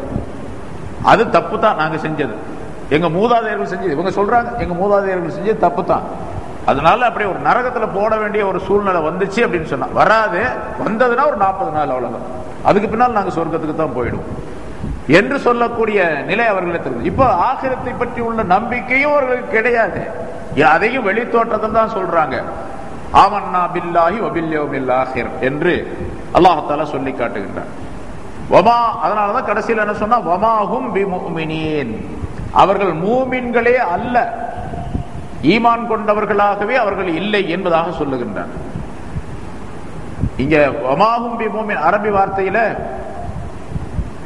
அவர்கள் ஆமன்னா பில்லாஹ், அல்லாஹை நாங்கள் நம்பினோம் என்று சொல்லுகின்றார்கள். மா ஆமனு, அவர்கள் ஈமானே கொள்ளலை என்று சொல்லணும். வாசகம் சொன்னா அது பாஸ்ட் டென்ஸ் ஆக, அதாவது இறந்த காலமாக சொல்லி அந்த வார்த்தையை ஆமன்னா அப்படிங்கிறது இறந்த காலம். அதே மாதிரி அவர்கள் ஈமான் கொள்ளவில்லை என்று சொன்னால் மா ஆமனு, அவர்கள் ஈமான் கொள்ளவில்லை அப்படின்னு பாஸ்ட் டென்ஸா சொல்லி இருக்கணும். அப்படி சொல்லாம அல்லாஹ் தஆலா பெயர் சொல்லாக இந்த மூமினீன் என்ற வார்த்தையை போட்டு, அந்த பெயர் சொல் இருக்கின்றதை வினை சொல்லை விட உறுதியான அமைப்பு கொண்டது. அரபியில பெயர் சொல் வினை சொல்லை விட பெயர் சொல் இருக்கின்றது, அது ரொம்ப உறுதியான அமைப்பை கொண்டது, உறுதியான தன்மையை காட்டக்கூடியது, நிரந்தரமான தன்மையை காட்டக்கூடியது. அல்லாஹ் தஆலா குர்ஆன்ல பல இடங்களில் சொல்லி காட்டுகின்றார் அந்த மாதிரி உள்ள கருத்துக்களை. வமாஹும் பிமுஃமினீன் அப்படின்னு சொன்னா, இப்ப மா ஆமனு அவர்கள் ஈமான் கொள்ளவில்லை அப்படின்னு சொன்னா, ஈமான் கொண்டோம் என்று சொன்னார்கள், ஈமான் கொள்ளல, இனிமேல் ஈமான் கொள்ளலாம் அப்படிங்கிற அர்த்தம் வந்துடும். இங்க மமாஹும் பிமுஃமினீன் என்று சொல்லி காட்டிய வாசகம் இருக்கின்றது. இதன் மூலமாக இனிமேல் அவங்க எப்பவுமே ஈமான் கொள்ள மாட்டாங்க, ஒரிஜினல் ஈமானுக்கு வரவே மாட்டாங்க. அந்த ஆளுங்க யார் உள்ள மறைச்சு வச்சிருக்கிறாங்களோ, உள்ள உள்ளதை வெளியே ஒண்ணு உள்ள ஒண்ணு இருக்கிறாங்களோ, மனதில் எதை நினைக்கின்றார்களோ அதுக்கு நேர் மாற்றமாக நாவிலே சொல்லுகின்றார்களோ, அவர்கள் எப்பொழுதுமே ஈமான் கொள்ள மாட்டார்கள். இது இஸ்திம்ரார், நிரந்தரமாக என்ற தன்மையை என்ற கருத்தை கொடுக்கக்கூடியது வமாஹும் பிமுஃமினீன் என்ற வாசகம். அதே போன்று இந்த ஆயத்தாகிறது மற்றொரு கருத்தையும் சொல்லி காட்டுகின்றது நமக்கு. வமாஹும் பிமுஃமினீன், அவர்கள் வெளித்தோற்றத்தில் நாக்குல சொல்றாங்க ஆமன்னா நாங்கள் ஈமான் கொண்டோம் சொல்றாங்க. அல்லாஹ் சொல்றான் வமாஹும் பிமுஃமினீன், அவர்கள் மூமின் அல்ல அப்படின்னு சொல்றான். இந்த ஆயத்தை அறிவிக்கின்றது எந்த மனிதர் கல்வை கொண்டு மட்டும், கல்விலே உண்மைப்படுத்தவில்லை, நாக்கில மட்டும் சொல்றார் ஆமன்னா அப்படின்னு நாங்கள் ஈமான் கொண்டோம் சொல்றார், அந்த மனிதர் மூமினே அல்ல. அப்ப ஈமான் கொள்வதற்கு முக்கியமான ஷர்த், நிபந்தனை எது? கல்வில் மனதிலே ஈமான் கொள்ள வேண்டும், மனதிலே உறுதிப்படுத்த வேண்டும். மனதில் உறுதி இல்லை, வெளித்தோற்றத்தில் சொல்லுகின்றார் அவரெல்லாம் மூமின் அப்படின்னு வச்சுக்கிட்டா, அப்ப கலிமா லா இலாஹன்னு சொல்றவங்க எல்லாம் மூமின் அப்படின்னு வந்துடும். எத்தனையோ பேர் மேடையில பேசும்போது இப்ப இந்த காலத்தில் நம்ம பார்க்கிறோம், இந்துக்கள்ல பல பேர், பெரிய பெரிய ஆளுகள்ல பல அறிஞர்கள்லாம் கலிமால சொல்றாங்க, குர்ஆனை ஓதுறாங்க. இந்த மடாதிபதிகள் எல்லாம் பாத்தீங்கன்னு சொன்னா அங்க மேடையில் நின்றுட்டு குர்ஆனுடைய ஆயத்துக்கள்லாம் சரமாரியா ஓதுறாங்க. நிறைய குல்ஹுவல்லாஹ் ஓதுறாரு, குல்லாது பிரப்பினாஸ் ஓதுறாரு, குல்யாயுல் காஃபிரூன் ஓதுறாரு நிறைய. அப்புறம் அவரெல்லாம் மூமின்னு சொல்ல வேண்டியது வந்துடும். அவரெல்லாம் மூமின் அல்ல. இப்ப வெளித்தோற்றத்தில் நாவினால் மட்டும் வாசகத்தை சொல்லுவதன் காரணமாக அவர் மூமினாக ஆக முடியாது. சரி, நம்மள சில பேர் இப்படி இருக்கிறாங்க, கலிமாவெல்லாம் சொல்றாரு, எல்லாம் செஞ்சிருக்கிறாரு, வெளித்தோற்றத்தில் எல்லாம் செய்யறாரு. ஆனா இஸ்லாத்தை பற்றி, குர்ஆனை பற்றி, ரசூலை பற்றி, தீனுடைய விஷயங்களை பற்றி பரிபூர்ணமான நம்பிக்கை அவரிடத்தில் இல்லை. அப்படி சில பேர் இருக்கிறாங்க. எல்லாம் சரிதான், இஸ்லாத்துல நல்ல விஷயங்கள்லாம் தான் சொல்லப்படுது, இருந்தாலும் அந்த ஜக்காத்து கொடுக்கறது இருக்கு பாருங்க, இது ஒன்றும் சரியில்லை அப்படின்னு சொல்லக்கூடிய சில பேர் இருக்கிறாங்க. ஜக்காத்துடைய அமைப்பே சரியில்லை, அதை கொஞ்சம் மாத்தி அமைக்கணும். எல்லாம் சரிதான், இந்த வட்டி வாங்க வேணாம்னு சொல்றதுக்கு அமைப்பு இருக்கு, அது சரியில்லை, அது இந்த காலத்துல பொருத்தமா இல்லை. வட்டி வாங்காம வியாபாரமே பண்ண முடியாது, எந்த தொழிலையும் செய்ய முடியாது. உலகத்தினுடைய காரியங்கள் அனைத்தும் நடைபெற வேண்டும் என்று சொன்னா வட்டி எல்லாம் முடியவே முடியாது அப்படின்னு சொல்லி பகிரங்கமா பேசக்கூடிய நம்ம ஆளுகளாம் பெரிய மனிதர்கள் அப்படிங்கிற போர்வையில் இருக்கக்கூடியவங்களாம் நிறைய இருக்கிறாங்க. இப்ப இவங்கெல்லாம் உண்மையிலேயே என்ன இல்ல, உள்ள ஈமான் கிடையாது அப்படிங்கிறது. வெளித்தோற்றத்துல லா இலாஹ இல்லல்லாஹ் முஹம்மது ரசூலுல்லாஹ் சொல்லி இருக்கிறாங்க, தொப்பி போட்டுக்கிறாங்க, தொழுக வர்றாங்க, அவ்வளவுதான். ஈமானுடைய அந்தஸ்து என்னன்னு கேட்டா, உள்ள அல்லாஹ் ரசூல் சொன்னதை அத்தனையும் இவருடைய அறிவு ஏற்றுக்கொள்ளுதோ ஏற்றுக்கொள்ளவில்லையோ அதை பத்தி பிரச்சனை எல்லாம் கிடையாது, அதை அப்படியே நம்ப வேண்டும். அதுதான் ஈமான்னே சொல்றது. ஈமான் சொன்னா அல்லாஹ் ரசூல் எதை சொன்னார்களோ அதை அப்படியே ஏற்றுக்கொள்ள வேண்டும். என்னுடைய அறிவு ஒத்துக்கொண்டாலும் சரி, ஒத்துக்கொள்ளாவிட்டாலும் சரி. ரொம்ப பேரை நீங்க நம்ம பார்க்கலாம், அந்த படிச்சவங்க, ரொம்ப படிச்சவங்க, படிச்சவர்கள் அப்படின்னு சொல்லுவாங்க. அவங்க என்னுடைய அறிவு ஒத்துக்கலங்க அப்படின்னு சொல்லுவார். அவர் எல்லாம் சரிதான், என்னுடைய அறிவு ஒத்துக்கல அப்படின்னு சொல்லுவார். ஒவ்வொருத்தரும் ஒவ்வொரு விஷயத்தை தனித்தனியா எடுத்துக்கொள்வார். நமக்கு தெரிஞ்ச ஒரு ஆள் கூட இங்க இருக்கிறார், ஒரு ரொம்ப பெரிய படிப்பாளி, அவர் அதிகமா படிச்சவர். அவர் சொல்றார், இஸ்லாத்தை கொஞ்சம் மாத்தி அமைக்கணும், வாரத்துக்கு ஒரு நாள் மட்டும்தான் தொழுக வருவார், அது வெள்ளிக்கிழமை அல்ல சனிக்கிழமை தொழுக வருவார். அவர் ஏன்னு கேட்டா, எனக்கு சனிக்கிழமை தான் ஓய்வு, எனக்கு அதனாலதான் சனிக்கிழமை தொழுக வரும், வெள்ளிக்கிழமை கூட தொழுக மாட்டார். கரெக்டா அவர் பள்ளிவாசலுக்கு வர்றாருன்னா இன்னைக்கு சனிக்கிழமைன்னு விளங்கிக்கலாம். கரெக்டா வருவார், 5 நேரம் தொழுவார், சனிக்கிழமை மட்டும்தான் தொழுவார். இந்த ஜமாத்துக்காரங்க கூட, தப்லீக் ஜமாத்துக்காரங்க போய் கூப்பிட்டா, இந்த நான் முதலே சொல்லியிருக்கேன், சனிக்கிழமை வாங்க, உங்க கூட எங்க வேணாலும் வர, வேற நாள்ல என்னால வர முடியாது. அவர் சனிக்கிழமை தான் அவருக்கு ஜும்மா, அதனால சனிக்கிழமை மட்டும் வருவார். அந்த ஒரு நாள் மட்டும்தான். அதாவது ஒவ்வொரு வேலைக்கும் ஒரு நேரத்தை நான் ஒதுக்கி இருக்கேன். அவர் சொல்றாரு, ஒவ்வொரு வேலைக்கும் ஒரு நேரத்தை நான் ஒதுக்கி இருக்கிறேன். அதே மாதிரி தொழுகிறதுக்கு, இந்த இஸ்லாத்துடைய தீனுடைய காரியங்களை செய்யறதுக்கு ஒரு நாளை ஒதுக்கிட்டேன், வாரத்துல ஒரு நாள். எப்படி வாரத்துல ஒரு நாள் சண்டே ஹாலிடே, ஞாயிற்றுக்கிழமை லீவு அப்படின்னு சொல்லப்படுது, அது மாதிரி எனக்கு வாரத்தில் ஒரு நாள் தீனுக்காக வேண்டி லீவு, மற்ற வேலைகள் எல்லாம் விட்டுட்டு என்று சொல்லக்கூடிய இவரெல்லாம் ஈமான்தாரியாக, முழுமையான ஈமான்தாரியாக இருக்க முடியாது. அவர் சொல்றாரு, இஸ்லாம் நிறைய விஷயங்களை சொல்லியிருக்கு, இல்ல கொஞ்சம் கொஞ்சம் இந்த காலத்துல கொஞ்சம் கொஞ்சம் அப்படி மாற்றம் செய்யணும், எல்லாத்தையும் கொஞ்சம் நூதனமான சில விஷயங்கள்லாம் சேர்க்க வேண்டியது இருக்குது, அதை நான் எழுதிக்கிட்டு இருக்கிறேன், சேர்த்து அப்புறம் சொல்றேன் அப்படின்றாரு ஒரு தடவை. இப்ப அந்த முனாஃபிகீன்கள் எப்படி சொன்னார்களோ, எப்படி நினைத்தார்களோ அதே மாதிரி தன்மை தான் இருக்கின்றது. இது போல நிறைய பேர் இருக்கிறாங்க. அல்லாஹு தஆலாவுடைய கட்டளைகளை ஏற்றுக்கொள்ளாமல் இருப்பது அல்லது அவருடைய விலக்கல்களை அதை நீக்கிக் கொள்ளாமல் இருப்பது, இந்த இரண்டு தன்மைகள் இருந்தாலும் கூட, இரண்டில ஏதாவது ஒன்று இருந்தாலும் கூட அவர் உண்மையான மூமினாக ஆக முடியாது. உண்மையிலேயே கல்வில அந்த நம்பிக்கை வர வேண்டும். அதுதான் மூமின். அந்த மனிதருக்கு பெயர் தான் மூமின் என்பதாக சொல்லப்படும். ஆக நாக்கின் மூலமாக மட்டும் ஒரு மனிதன் ஈமான் கொண்டேன் என்று சொன்னால் அது ஈமானாக ஆகாது. அப்படி ஒரு கூட்டத்தார் இருக்கின்றார்கள். இந்த 72 கூட்டம் சொன்னமே, அதுல கர்ராமியா அப்படின்னு ஒரு கூட்டத்தார் இருக்கிறாங்க. முன்னால சொன்ன 72 கூட்டத்தார்ல கர்ராமியா அப்படின்னு சொல்லி அந்த கூட்டத்தார்கள் சொல்லுவது, ஒரு மனிதன் வெளித்தோற்றத்துல ஆமன்னா பில்லா ஆமன்து பில்லா அப்படின்னு சொன்னா போதுமானது. மனசுல என்ன இருக்கு அதை பத்தி நமக்கெல்லாம் பிரச்சனை இல்லை.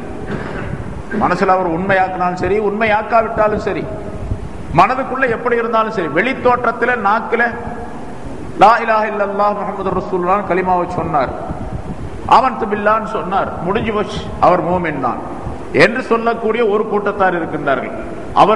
அவர்களுக்கு ரத்து இந்த ஆயத்து, வமாஹும் பிமூமினின் ஆமன்னா பில்லாஹி வபில் யௌமில் ஆகிர் சொல்றாங்க. அவங்க நாங்கள் அல்லாஹ்வையும் ஆகிரத்தையும் நம்பினோம் என்பதாக சொல்லுகின்றார்கள். ஆனா அல்லாஹ் சொல்றான் வமாஹும் பிமூமினின், அவர்கள் மூமின்கள் அல்லர் என்பதாக சொல்லுகின்றார்கள்.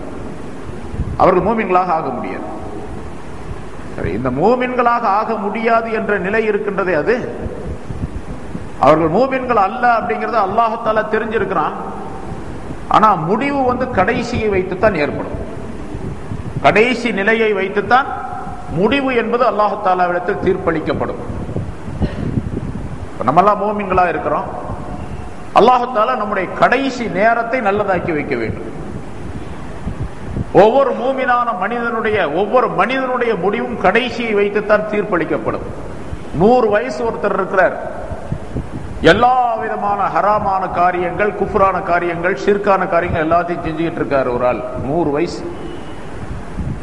இறந்து விடுவதற்கு, ரூஹு போவதற்கு ஒரு சில நாள்களுக்கு முன்னால், அல்லது ஒரு சில மணி நேரங்களுக்கு முன்னால், அல்லது ஒரு சில நிமிஷங்களுக்கு முன்னால் கலிமாவை சொன்னார். உண்மையிலேயே நான் இதுவரைக்கும் இருந்த 100 வருஷமா வாழ்ந்தது தப்பு தான், குற்றம் தான் என்று உடனே ஒரு சொட்டு கண்ணீர் வடிச்சார், கவலைப்பட்டார். கலிமாவை சொன்னார், மூத்தா போயிட்டார், சொர்க்கம் போயிடுவார்.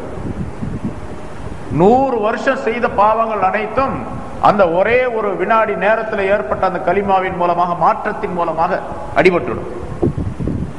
ஒரு மனிதர் 100 வருஷம் இருந்தார், நிறைய தொழுதார், நோன்பு வச்சார், எல்லாம் செஞ்சாரு, பெரும்பெரிய அமல்லாம் செஞ்சாரு, நிறைய ஹிதுமத்துகள்ல சேவைகள்லாம் செஞ்சாரு, எல்லாத்தையும் செஞ்சாரு. கடைசி நேரத்துல மௌத்தா போற நேரத்தில் அல்லாஹ்வுக்குள்ளாவது அப்படின்றாரு.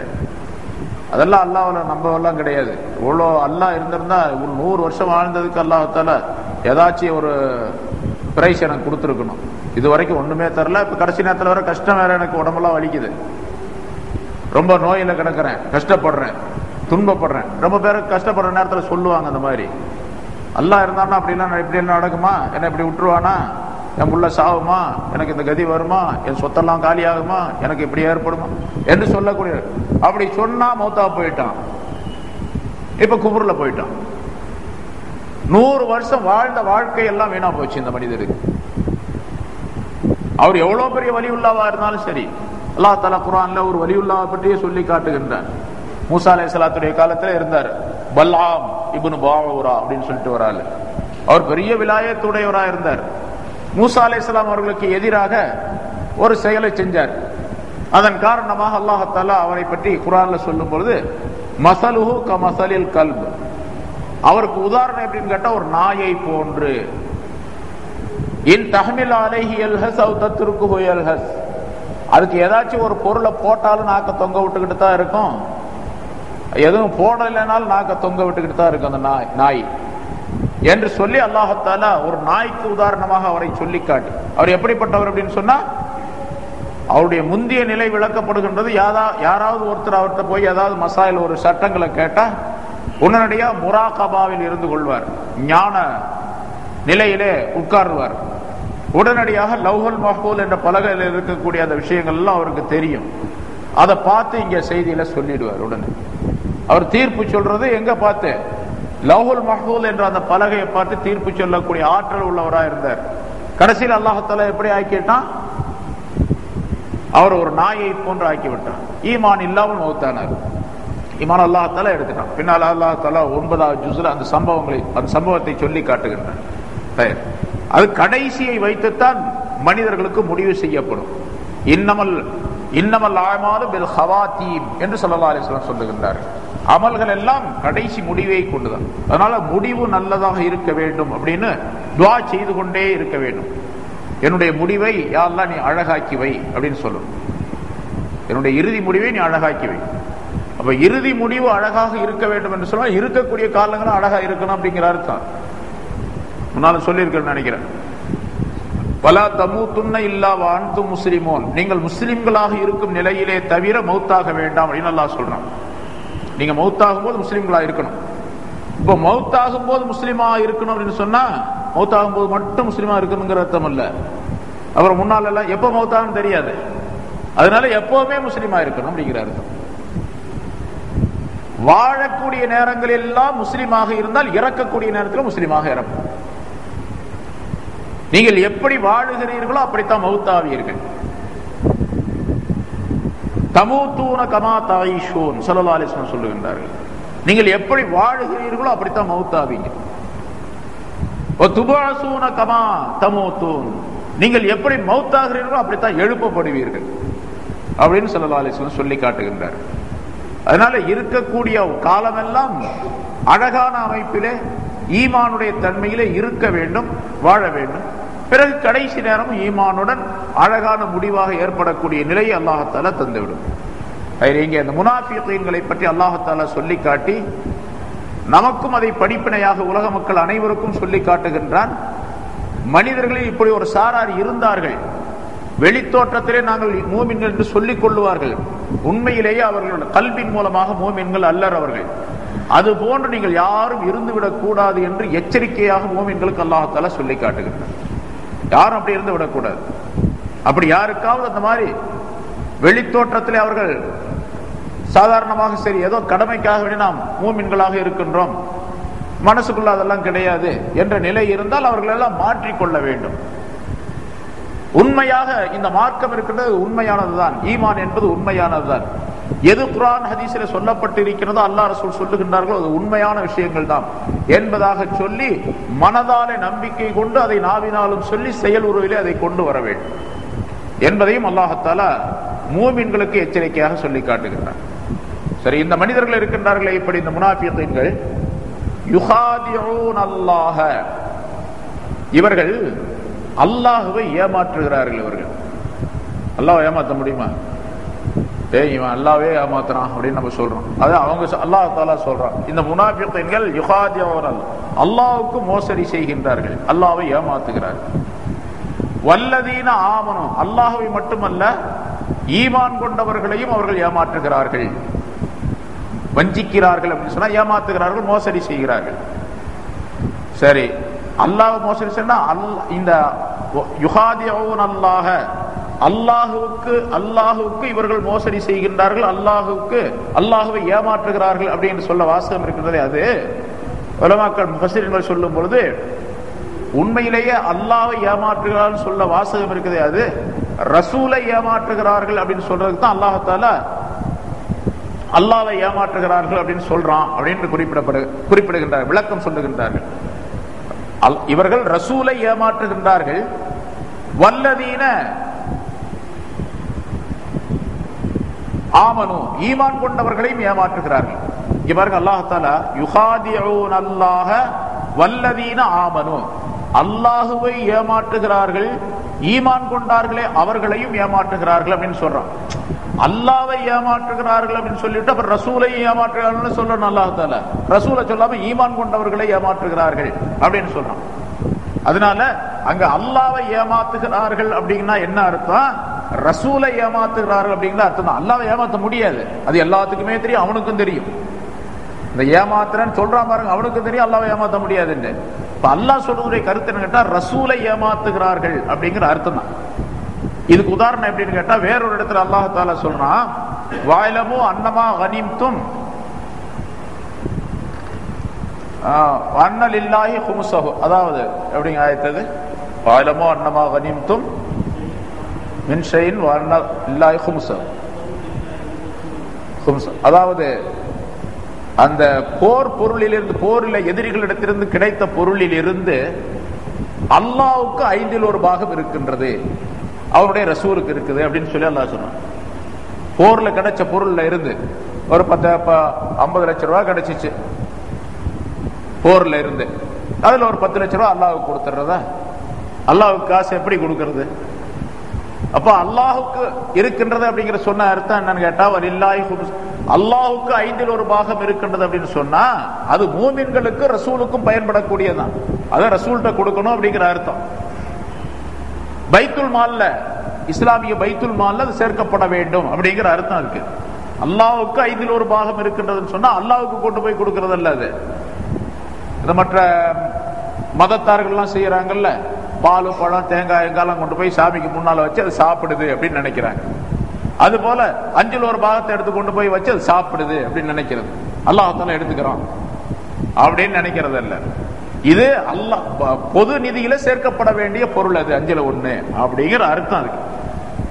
அதே போல அல்லாஹ் தஆலா சொன்னான், யதுல்லாஹி ஃபௌக ஐதீஹிம் இன்னல்லதீன யுபாயிஊனக இன்னமா யுபாயிஊனல்லாஹ். நபியே, உம்மிடத்தில் பைஅத் செய்பவர்கள், ஒப்பந்தம் செய்யக்கூடியவர்கள் இருக்கின்றார்களே, அவர்கள் அல்லாஹ்விடத்தில் தான் ஒப்பந்தம் செய்கின்றார்கள். அவர்கள் யதுல்லாஹி ஃபௌக ஐதீஹிம், அல்லாஹ்வுடைய கை அவங்களுடைய கைக்கு மேல இருக்குது அப்படின்னு சொல்லு. ரசூலுல்லாஹ்வுடைய கையை பிடிச்சு ஒப்பந்தம் செய்யும் பொழுது அவங்க கைக்கு மேல அல்லாஹ்வுடைய, உங்க கை மேல ரசூலே உங்களுடைய கையின் மேல் அவர்களுடைய கைகள் இருக்கின்றன, அவர்களுடைய கைக்கு மேல என் கை இருக்குது அப்படிங்கிற அல்லாஹ் தஆலா. எங்க இருக்குது அப்படின்னா என்னுடைய உதவி இருக்குது அப்படின்னு அர்த்தம். என்னுடைய கை இருக்குன்னா என்னுடைய உதவி இருக்குது அப்படின்னு அவர்களின் மீது என்னுடைய உதவி இருக்கு. அது போன்று அல்லாஹ்வை ஏமாத்துகிறார் அப்படின்னு சொன்னா அல்லாஹ் தன்னை ஏமாத்துறாரு அப்படின்னு அர்த்தம் அல்ல. அல்லாஹ்வை ஏமாத்துறான்னு சொல்ல அல்லாஹ் ஏமாந்தவனா? அப்ப ஏமாந்தவன் எப்படி அல்லாஹ்வா இருக்க முடியும்?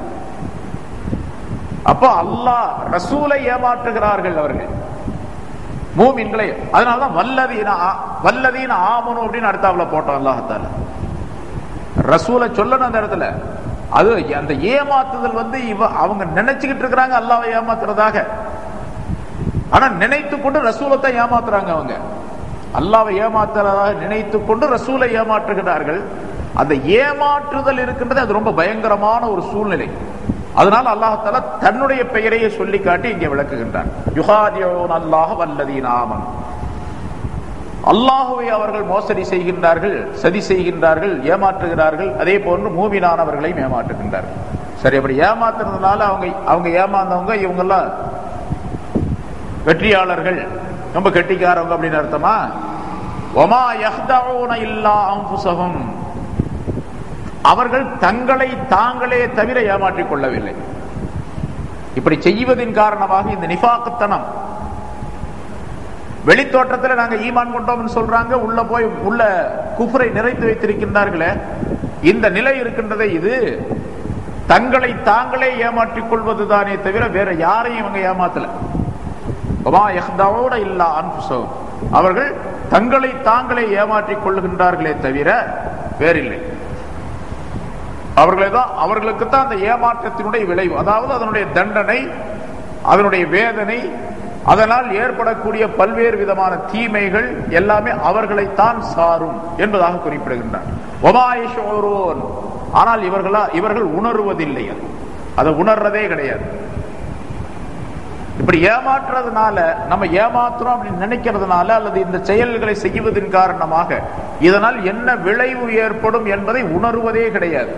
ஒமா யஷோரோன் அப்படின்னு சொன்னா தங்களுடைய கண்களால் பார்த்து படிப்பினை பெறுவதில்லை. யஷோரோன் அப்படிங்கிறதுக்கு என்ன அர்த்தம் கேட்டா, உணர்ச்சி பெறுவதில்லை அப்படின்னு அர்த்தம். விளங்க மாட்ட, இவர்கள் விளங்குவதில்லை அல்லது புரிந்து கொள்வதில்லை அல்லது விளங்கிக் கொள்வதில்லை அப்படிங்கிற அர்த்தம்லாம் இல்ல. இந்த யஷோரோன் அப்படிங்கிற வார்த்தை இருக்கின்றதே, அந்த வினைச்சொல் அது ஷுஊர் என்ற வார்த்தையிலிருந்து பிறந்தது. இந்த ஷுஊர் அப்படின்னு சொன்னா ஐம்புலன்களால் உணர்வது அப்படின்னு அர்த்தம். ஐம்புலன்களால் உணர்வு, கண்ணால் பார்த்து உணர்வது, காதினால் கேட்டு உணர்வது, கைகளால் தொட்டு உணர்வது. இந்த ஐம்புலன்கள் கண், வாய், மூக்கு, செவி என்று முகர்ந்து உணர்வது என்றெல்லாம் சொல்லுகின்றோமே, இந்த 5 நிலைகளுக்கு சொல்லப்படுவது ஷுஊர் என்று சொல்ல. அந்த 5 உணர்வுகளுக்கு அந்த மாதிரி எந்த உணர்வு இவர்களுக்கு கிடையாது. ரசூலை பார்க்கறாங்க, உண்மையிலேயே இந்த ரசூலுக்கு வரக்கூடிய இந்த செய்திகள் அனைத்தும் அல்லாஹ்வின் புறத்திலிருந்து வருது அப்படிங்கிறது நல்லா தெரியத்தான் செய்யுது. ஏன்னா இவர் தானாக கற்பனை செய்து இந்த விஷயங்கள்லாம் சொல்ல முடியாது. என்னென்ன விஷயங்கள் மறைமுகமா நடைபெறுகின்றதோ அதையெல்லாம் சொல்லி விடுகின்றார் இவர். இதெல்லாம் பார்க்கத்தான் செய்யறாங்க. அதே போன்று அந்த செய்திகளை காதலால கேட்கிறாங்க. அங்க இருக்கக்கூடிய விஷயங்களை உணர்ந்து பார்க்கக்கூடிய தன்மை, தொட்டு பார்க்கக்கூடிய தன்மை ஸ்பரிசத்தின் மூலமாக ஏற்படுகின்றது. முகர்ந்து பார்க்கக்கூடிய தன்மையும் ஏற்படும். எல்லா உணர்வுகளும் ஏற்படுகின்றன. இருந்தாலும் உணர்றதே கிடையாது. தாங்க செய்யறது தப்பு அப்படிங்கிறது உணர்றதே இல்லை. வமாயிஷோரும், இவர்கள் உணர்வதே இல்லை. இவங்க செய்யக்கூடிய இந்த செயல் இருக்கின்றது, இது தங்களை தாங்களே ஏமாற்றிக் கொள்வது என்பதை இவர்கள் உணர்வதில்லை. அல்லது அல்லாஹ்தாலா இவர்கள் மறைத்து வைத்திருக்கக்கூடிய விஷயங்கள், பகிரங்கமாக சொல்லக்கூடிய விஷயங்கள் எல்லாவற்றையும் அல்லாஹ்தாலா தெரிந்திருக்கின்றான் அப்படிங்கிறதையும் உணர்றதில்லை. அல்லது இவர்கள் மறைமுகமாக செய்யக்கூடிய விஷயங்கள் அனைத்தையும் அல்லாஹ்தாலா தன்னுடைய நபிக்கு அறிவித்து கொடுத்து விடுகின்றானே என்பதையும் உணர்வதில்லை.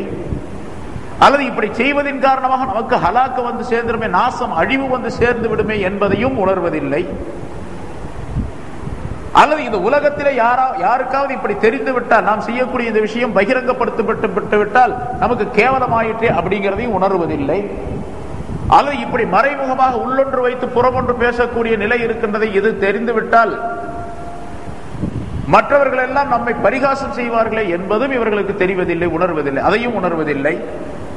அல்லது இந்த மாதிரி உள்ள தன்மையின் காரணமாக, இந்த நிஃபாக்கு தன்மையின் காரணமாக அல்லாஹ் தஆலா மறுமையிலே நமக்கு தண்டனை கொடுப்பானே என்பதையும் இவர்கள் உணர்வதில்லை. இப்படி எந்த உணர்ச்சியும் இல்லை இவர்களிடத்தில். இந்த உணர்வுகள் இல்லாமலேயே இந்த செயல்களை செய்து கொண்டிருக்கின்றார்கள். அல்லாஹ்வையும் ஈமான் கொண்டவர்களை ஏமாற்றுவதாக இவர்கள் நினைத்துக் கொண்டிருக்கின்றார்கள் என்பதாக அல்லாஹ் தஆலா சொல்லி காட்டுகின்றார். சரி, இந்த மாதிரி உள்ள நிலை, இந்த தன்மை, இந்த நிஃபாக்கு தன்மை இவ்வளவு கடுமையான நிலையிலே இவர்களுக்கு ஏன் ஏற்பட்டது என்று சொன்னால், அடுத்து சொல்லுகின்ற அல்லாஹ் தஆலா ஃபீ குலூபிஹிம் மரதுன், இவர்களுடைய இதயங்களிலே நோய் இருக்கின்றது. இவருடைய இதயங்களிலே நோய் இருக்கின்றது. என்ன நோய்? நிஃபாக், வஞ்சகம் என்ற நோய், அல்லது குழப்பம், ஃபசாத் என்ற நோய், அல்லது சந்தேகம் என்ற நோய், அல்லது குஃப்ர் என்ற நோய், அல்லது பலவீனம் என்ற நோய், அல்லது நஃப்சானிய ஷஹவத்தே நஃப்சானியா, மனோ இச்சை என்ற நோய் இவருடைய உள்ளங்களிலே இருக்கின்றது.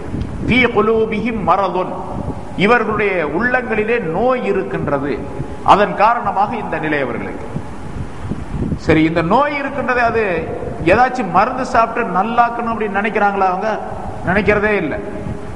இந்த நோயை அதிகமாக வளர்த்து கொள்ளக்கூடிய செயல்களை தான் செய்யறாங்க. ஒருத்தர் காய்ச்சல் வந்துச்சு, ஜுரமா இருக்குது, ஜுரத்தை போக்குறதுக்குள்ள ஏதாச்சும் மருந்து சாப்பிடணும். ஜுரத்தை அதிகமாக்குறதுக்குள்ள ஏதாச்சும் பொருளை சாப்பிட்டுக்கிட்டே இருந்தாலும் அதிகமாகிட்டே இருக்கும். டாக்டர் சொல்றாரு, நீ குளிர்ந்த தண்ணீர் குடி, ஐஸ் வாட்டர் குடிக்காத அப்படிங்கிறாரு. ஒரு நோயாளியை பார்த்து அவர் ஐஸ் வாட்டர் குடிச்சுக்கிட்டே இருக்கிறாரு. இப்ப நோய் என்ன ஆகும்? இருக்கிற நோய் குறையவே செய்யாது, போகவும் செய்யாது, அதிகமாகும். அதனால இந்த ஆளுங்க என்ன பண்றாங்க? சொல்ல சொல்ல, அல்லாஹ் தஆலாவும் ரசூலும் சொல்ல சொல்ல, இந்த நிஃபாக் என்ற நயவஞ்சகம் என்ற இந்த நோய் இருக்கின்றதை, இதை உள்ளே மறைத்து வைத்து அதை அதிகமாக்கி கொண்டே இருக்கின்றார்கள். அந்த பொறாமை அதிகமாகுது, அவங்க செய்யக்கூடிய வேலைகளை அதிகமாக்கிட்டே இருக்கிறாங்க. அதனால அந்த நோயும் அதிகமாயிட்டே போகுது. அதை அல்லாஹ் சொல்லுகிறான், ஃபஸாதஹுமுல்லாஹு மரலா, அல்லாஹ் அவருடைய நோயை அதிகப்படுத்தி விட்டார். அதன் காரணம் அந்த நோய் இருக்கின்றது. நோயை குறைக்கல அல்லாஹ் தஆலா. குறைக்கிறதுக்குள்ள வழிகளை இவர்கள் தேடிக்கொள்ளவில்லை, குறைப்பதற்குரிய வழிகளை இவர்கள் செய்யவில்லை, அதை நினைக்கவும் இல்லை, அதற்குள்ள ஏற்பாடுகளை செய்யல. அதை அதிகமாக்குறதுக்குள்ள வழிகளை செய்யறாங்க. அதனால அல்லாஹ் தஆலா அதிகமாக்கிறார். ஃபஸாதஹுமுல்லாஹு மரலா, அல்லாஹ் தஆலா அந்த நோயை அவர்களுக்கு அதிகமாக்கி விட்டான். வலஹும் அதாபுன் அலீமும் பிமா கானூ யக்திபூன், அவர்கள் பொய் சொல்லிக் கொண்டிருந்ததின் காரணமாக அவர்களுக்கு நோவினை தரும் வேதனை உண்டு என்பதாக குறிப்பிடுகின்றார். அவர்களுக்கு நோவினை தரக்கூடிய வேதனை உண்டு. எதனால? பிமா கானு யக்திபூன், அவர்கள் பொய் சொல்பவர்களாக இருந்த காரணத்தினால் நோவினை தரும் வேதனை உண்டு என்பதாக குறிப்பிடுகின்றனர். இந்த நிஃபாக் என்ற வஞ்சகம் இருக்கின்ற, நயவஞ்சகம் இருக்கின்றதே, இதை ஒரு நோய் என்பதாக அல்லாஹ் தஆலா குறிப்பிடுகின்றார். அந்த நோய் பிடித்தவர்கள் கண்டிப்பாக அந்த நோயிலே அதிகமாகிக் கொண்டே செல்லுவார்களே தவிர அந்த நோய் குறையவே குறையாதவர்கள், குறையக்கூடிய வாய்ப்பே இருக்காதவர்கள், வாய்ப்பை ஏற்படுத்திக் கொள்ளவே முடியாதவர்கள். அதனால அது அதிகமாகிக்கிட்டே தான் போகும். அது குறிப்பாக ரசூலுல்லாஹி ஸல்லல்லாஹு அலைஹி வஸல்லம் அவருடைய காலத்திலே இருந்த அந்த முனாஃபிகீன்கள் அந்த நோய் அதிகமாகிக்கிட்டே தான் போச்சே தவிர அவர்கள் குறையவே இல்லை. ஏதோ ஒரு சில மனிதர்கள் மட்டும் இஸ்லாத்தை உண்மையாக ஏற்றுக்கொண்டார்கள், மற்றவர்கள் அந்த நோயிலே இருந்து அப்படியே மடிந்து போனார்கள். இப்ப அந்த நோயில, அதாவது இங்க நோய் என்பதற்கு பல விளக்கம் சொன்னோம். அதாவது நோய் என்பது நிஃபாக் வஞ்சகத்தனம், அல்லது குழப்பம் ஃபசாது, அல்லது ஷக் சந்தேகம், அல்லது லாஃப் தீனிலே பலவீனம், அல்லது ஷஹவத்தே நஃப்சானியா நஃப்ஸை சேர்ந்த மனோ இச்சை. இந்த மனோ இச்சை என்ற நோய் அவர்களிடத்தில் இருக்கிறது. அந்த மனோ இச்சை என்பதற்கு தான் முன்னால 9 விதமான தீமைகளை சொல்லி காட்டணும். அதாவது அவர்களுக்கு பேராசை வருவது, ஹசத் பொறாமை வருவது, பெருமை வருவது. அதன் காரணமாக அவர்களுக்கு பதவி ஆசை, பொருள் ஆசை, தலைமைத்தனத்துடைய ஆசை எல்லாம் வருவது. பிறகு அதன் காரணமாக வயிறு நிறைய சாப்பிட வேண்டும், தூங்க வேண்டும், ஓய்வாக நிம்மதியாக சுகமாக இருக்க வேண்டும் என்று நினைப்பது. இதெல்லாம் இதெல்லாம் ஷஹ்வத்தே நஃப்சானியா, நஃப்ஸை சேர்ந்த இச்சைகள். இந்த நஃப்ஸை சேர்ந்த இச்சைகள் என்பது ஒரு பெரிய நோய். இந்த நோய் ஏற்பட்டு விட்டால் அந்த நோய் அதிகமாகிக் கொண்டே போகுமே தவிர குறையவே குறையாது. பொதுவாக மனிதனுக்கு உடல் நோய் ஏற்படுவதை விட மனதனுடைய நோய் ஏற்பட்டால் அது சீக்கிரத்தில் ஆறாது, சீக்கிரத்தில் அந்த நோய் சுகமாகாது. அதில் ஜுனைதுல் பக்தாதி ரஹ்மத்துல்லாஹி அலைஹி அவர்கள் சொல்லுகின்றார்கள், மனங்களுக்கு உள்ளங்களுக்கு ஏற்படக்கூடிய நோய்கள் இருக்கின்றன, அது மின் இத்திபாஇல் ஹவா, மனோ இச்சையை துயர்ந்து செல்வதின் காரணமாகத்தான் ஏற்படுகின்றன. மனம் என்ன சொல்லுகின்றதோ அதுபடியெல்லாம் நடக்கிறது. நம்மள ரொம்ப பேர் அப்படித்தான் நடக்கிறோம். மனம் என்ன சொல்றது அப்படி சாப்பிடணும்னு சொல்ல சாப்பிடும். இன்னைக்கு பிரியாணி வேணும் பிரியாணி, இன்னைக்கு குஷ்கா வேணும் குஷ்கா, இன்னைக்கு பரோட்டா போகணும் பரோட்டா, அல்ல இன்னைக்கு இப்படி இருக்கணும் இப்படி, என்ன ட்ரெஸ் போகணும் என்ன ட்ரெஸ். மனம் என்ன சொல்லுகின்றதோ அதையெல்லாம் செய்து காட்டுறது, அதெல்லாம் செயல்படுத்துறது. இது இத்திபாவுல் ஹவா, மனோ இச்சையை துயர்ந்து செல்வது. இது மனதில நோயை உண்டாக்கிவிடும். பெரும்பாலான மன நோய்கள் மனோ இச்சையை துயர்வதின் காரணமாக ஏற்படுகின்றன. எப்படி உறுப்புகள் நோய்வாய்ப்பட்டுவிட்டால் அது உடலுக்கு நோயாக மாறிவிடுகின்றதோ அது போன்று உறுப்புகளிலே நோய் ஏற்படுகின்றது, அது உடலுக்கு நோய் என்பதாக சொல்லுகின்றோம். அதே போன்று உள்ளத்திற்கு நோய் எதுவென்று சொன்னால் மனோ இச்சையை துயருவது என்பதாக ஜுனைத் பக்தாதி ரஹ்மத்துல்லாஹி அவர்கள் சொல்லி காட்டுகின்றார். பொதுவாக உடலிலே ஏற்படக்கூடிய நோய் இருக்கின்றதே அது மனிதனுடைய உடலுக்கு பலகீனத்தை உண்டாக்கி வைக்கும். இது நமக்கு தெரிஞ்ச விஷயம். காய்ச்சல் வந்துருச்சு, உடல்ல பலவீனம் ஏற்பட்டு போயிடும். ஏதாச்சும் ஒரு நோய், அந்த நோய் ஏற்பட்டாலே மனிதனுடைய உடலுக்கு பலவீனம். ரொம்ப தைரியமா உள்ள மனிதராக இருப்பார், ரொம்ப வீரராக இருப்பார், ரொம்ப திடகாத்திரமாக இருப்பார், பல வேலைகளை செய்வார். ஆனா ஏதாச்சும் ஒரு வியாதி வந்துருச்சு, உடனே பலவீனம் வந்துடும் உடல்ல. இப்ப நோய் உடலுக்கு பலவீனத்தை உண்டாக்கி வைக்கும். அதே போன்று கல்புக்கு ஏற்படக்கூடிய நோய் இருக்கின்றதே அது தீனிலே பலவீனத்தை உண்டாக்கி வைக்கும். அதுல தீன்ல பலவீனம் வந்து, தீன்ல பலகீனம் வந்து விட்டால் இந்த நிஃபாக் என்ற தன்மை தானாக வந்துடும் அங்க என்பதை அல்லாஹ் தஆலா இங்கே சுட்டி காட்டுகின்றார். ஆகவே கல்புக்கு நோய் வராமல் பார்த்து கொள்ள வேண்டும். முனாஃபிகீன்களை பற்றி அல்லாஹ் தஆலா சொல்லும் பொழுது ஃபீ குலூபிஹிம் மரதுன், அவருடைய உள்ளங்களிலே இதயங்களிலே நோய் இருக்கின்றது என்பதாக அல்லாஹ் தஆலா சொல்லுகின்றார். இப்ப நாம் அந்த நோய் வராமல் பார்த்துக்கொள்ள, நோய்க்கு என்ன சொன்னோம்? இப்போ 4-5 விளக்கங்கள் சொன்னோம். நயவஞ்சகத்தனம், குழப்பம், ஃபசாது, சந்தேகம், பலகீனம், நஃப்சானியத் குஃப்ரு, நஃப்சானியத்தான மனதை சேர்ந்த இச்சைகள், இவையெல்லாம் அந்த நோய். இந்த மாதிரி நோய்களிலே எதுவுமே மனதில் வந்துவிடக் கூடாது. அந்த நிலையை பாதுகாத்துக் கொள்ள வேண்டும். அந்த நோய் வராமல் நம்முடைய கல்வை பாதுகாத்துக் கொள்வது ஒவ்வொரு மூமினான மனிதருக்கும் கட்டாயம் என்பதை அல்லாஹ் தஆலா சொல்லி காட்டுகின்றார். இந்த நோய் அவர்களுக்கு அந்த ஸல்லல்லாஹு அலைஹி வஸல்லம் காலத்தில் இருந்த அந்த முனாஃபிகீன்களுக்கு இந்த நோய் அதிகமாகிட்டே போச்சு அப்படிங்கிறான். வஸாதஹுமுல்லாஹு மரல்லா, இந்த நோயை அல்லாஹ் தஆலா அவர்களுக்கு அதிகப்படுத்தி விட்டான். ஏன் அதிகப்படுத்தினான் தெரியுமா? முஸ்லிம்கள் அதிகமாக அதிகமாக அவங்களுக்கு நோயும் அதிகமாயிட்டே போயிடுச்சான். முஸ்லிம்கள் கொஞ்சமா இருந்தாங்க, அப்ப நோய் கொஞ்சம் இருந்துச்சு அவங்களுக்கு. நாளுக்கு நாள் முஸ்லிம்கள் இஸ்லாத்துல அதிகமா வந்து சேர்ந்துகிட்டே இருந்தாங்க. மக்கள் இஸ்லாத்துல சேர சேர சேர இவங்களுக்கு வைத்தறிச்சு அதிகமாகிட்டே போகுது. இந்த பொறாமை பிடித்த சில மனிதர்களை பார்க்கிறோம். ஒரு மனிதன் மீது ஒருத்தருக்கு பொறாமைன்னு வச்சுங்க. ஏன்னு கேட்டா, இவ்வளவு வசதியா இருக்கிறான் இந்த ஆளு அப்படின்னு சொல்லிட்டு அவன் மேல பொறாமை. ரொம்ப வசதியா இருக்கிறான், நம்மளும் தான் எவ்வளவோ வேலை செய்யறோம், ஒன்றும் கிடைக்க மாட்டேங்குது, ரொம்ப சும்மா தான் உட்காந்துருக்கான், காசு நிறைய கிடைக்குது, எங்கிருந்தா வருதுன்னு தெரியலங்க, தோண்டிட்டு வர்றானோ என்னமோ அப்படின்னு வேற சொல்லுவான், எல்லாம் சொல்லுவாங்க. சரி, இவன் பொறாமப்பட அவருக்கு கொஞ்சம் அதிகமாகிட்டே போகும். அவருக்கு காசு அதிகமாயிட்டே போகும், இவருக்கு பொறாமை அதிகமாயிட்டே போகும். இந்த பொறாமை என்பது ஒரு பெரிய தீ, நெருப்பு. அந்த நெருப்புலயே செத்து மடிஞ்சிருவான். நெருப்பினாலேயே அந்த ஹசத் என்ற பொறாமை தீயின் காரணமாகவே செத்து மடிவான். அதே போல அந்த முனாஃபிகீன்களுக்கு முஸ்லிம்கள் மக்கள் இஸ்லாத்துல வந்து சேர்ந்து முஸ்லிம்கள் அதிகமாக அதிகமாக இவங்களுக்கு அந்த நோய் அதிகமாயிட்டே போச்சான். அதனால அல்லாஹ் தஆலா ஃபஸாதஹுமுல்லாஹு மரல்லா, அல்லாஹ் அவர்களுடைய நோயை அதிகமாக்கி விட்டான் என்பதாக சொல்லுகின்றார். இப்படி அவர்களுக்கு அந்த நோய் பிடித்து நிஃபாக் என்ற தன்மையில் அவர்கள் இருந்த காரணத்தினால் வலஹும் அதாபுன் அலீம், அவர்களுக்கு நோவினை தரும் வேதனை. வேதனைன்னு சொன்னாவே போதும், அப்புறம் நோவினை தரும் வேதனை என்பது போன வாரம் சொல்லும்போது அதாபுன் அலீம் அப்படின்னு சொன்னா அல்லாஹ் தஆலா அவர்களுக்கு மகத்தான வேதனை உண்டு அப்படின்னு சொன்னான். இப்ப சொல்றான் அதாபுன் அலீம், நோவினை தரத்தக்க வேதனை. வேதனை சொன்னா நோவினை இருக்கும், ஆனா இந்த நோவினை தரத்தக்க என்று அல்லாஹ் தஆலா ஒரு அடைமொழியை, ஒரு சிபத்தை சொல்லி காட்டியதன் காரணமாக அந்த வேதனை ரொம்ப கடுமையா இருக்கும் அப்படிங்கிற அர்த்தம். சரி, எதனால இந்த நோவினை தரத்தக்க வேதனை? பிமா கானு யக்ஸிபூன், அவர்கள் பொய் சொன்னதின் காரணத்தினால் அப்படிங்கிறான். நாக்குல ஒன்ன சொல்றாங்க, மனசுல ஒன்ன வச்சிருக்கிறாங்க, இது பொய் தானே முன்னால சொல்லப்பட்டது. அதே போல பொய் சொன்னதின் காரணத்தினால் என்று அல்லாஹ் தஆலா சொல்லுகின்றார். ஆக பொய் என்றால் என்ன? கவுலுல் லிசானி பிகிலாஃபில் அமல், செயலுக்கு மாற்றமாக நாக்கு சொல்றது. செயலுக்கு மாற்றமா நாக்கு சொல்லக்கூடிய விஷயத்திற்கு பெயர் பொய் அப்படின்னு சொல்லப்படும். சொல்லிலே பொய் இருக்கக்கூடாது, அதே போன்று செயலிலும் பொய் இருக்கக்கூடாது, எண்ணத்திலும் மனிதனுக்கு பொய் வரக்கூடாது.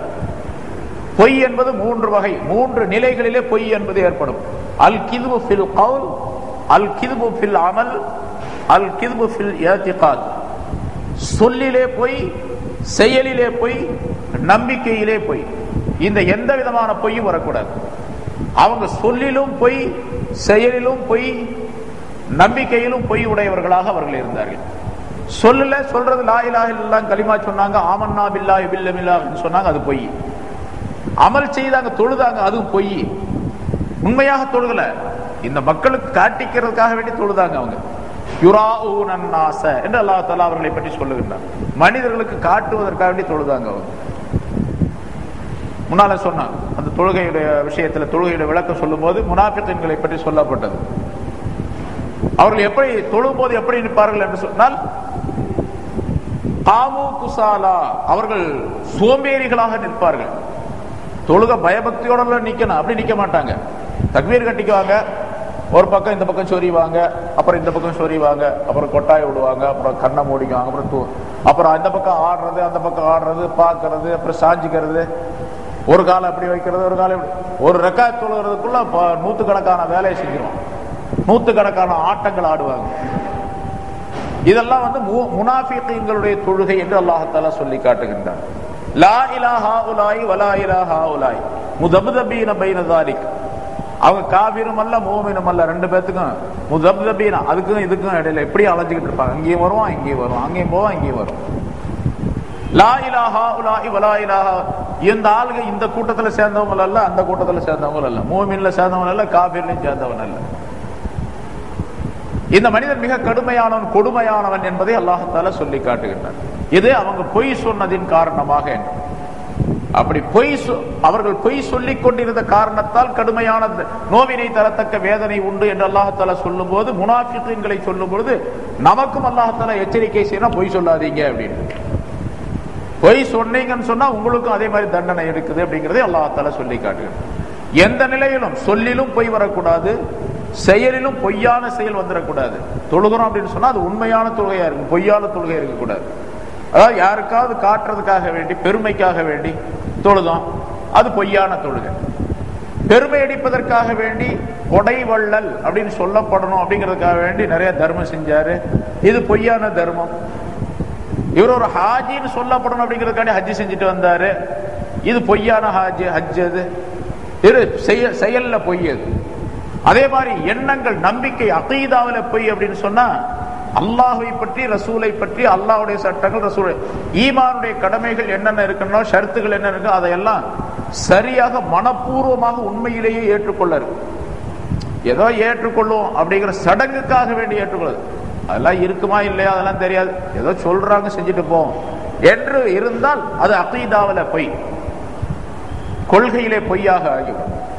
இந்த பொய்கள் எந்த நிலையில், இந்த மாதிரி உள்ள தன்மைகள் எந்த நிலையிலும் அந்த பொய்யுடைய உருவத்தில் வந்துவிடக் கூடாது அப்படிங்கிறது மூமினான மக்களுக்கும் அல்லாஹ் தஆலா எச்சரிக்கை செய்கின்றான்.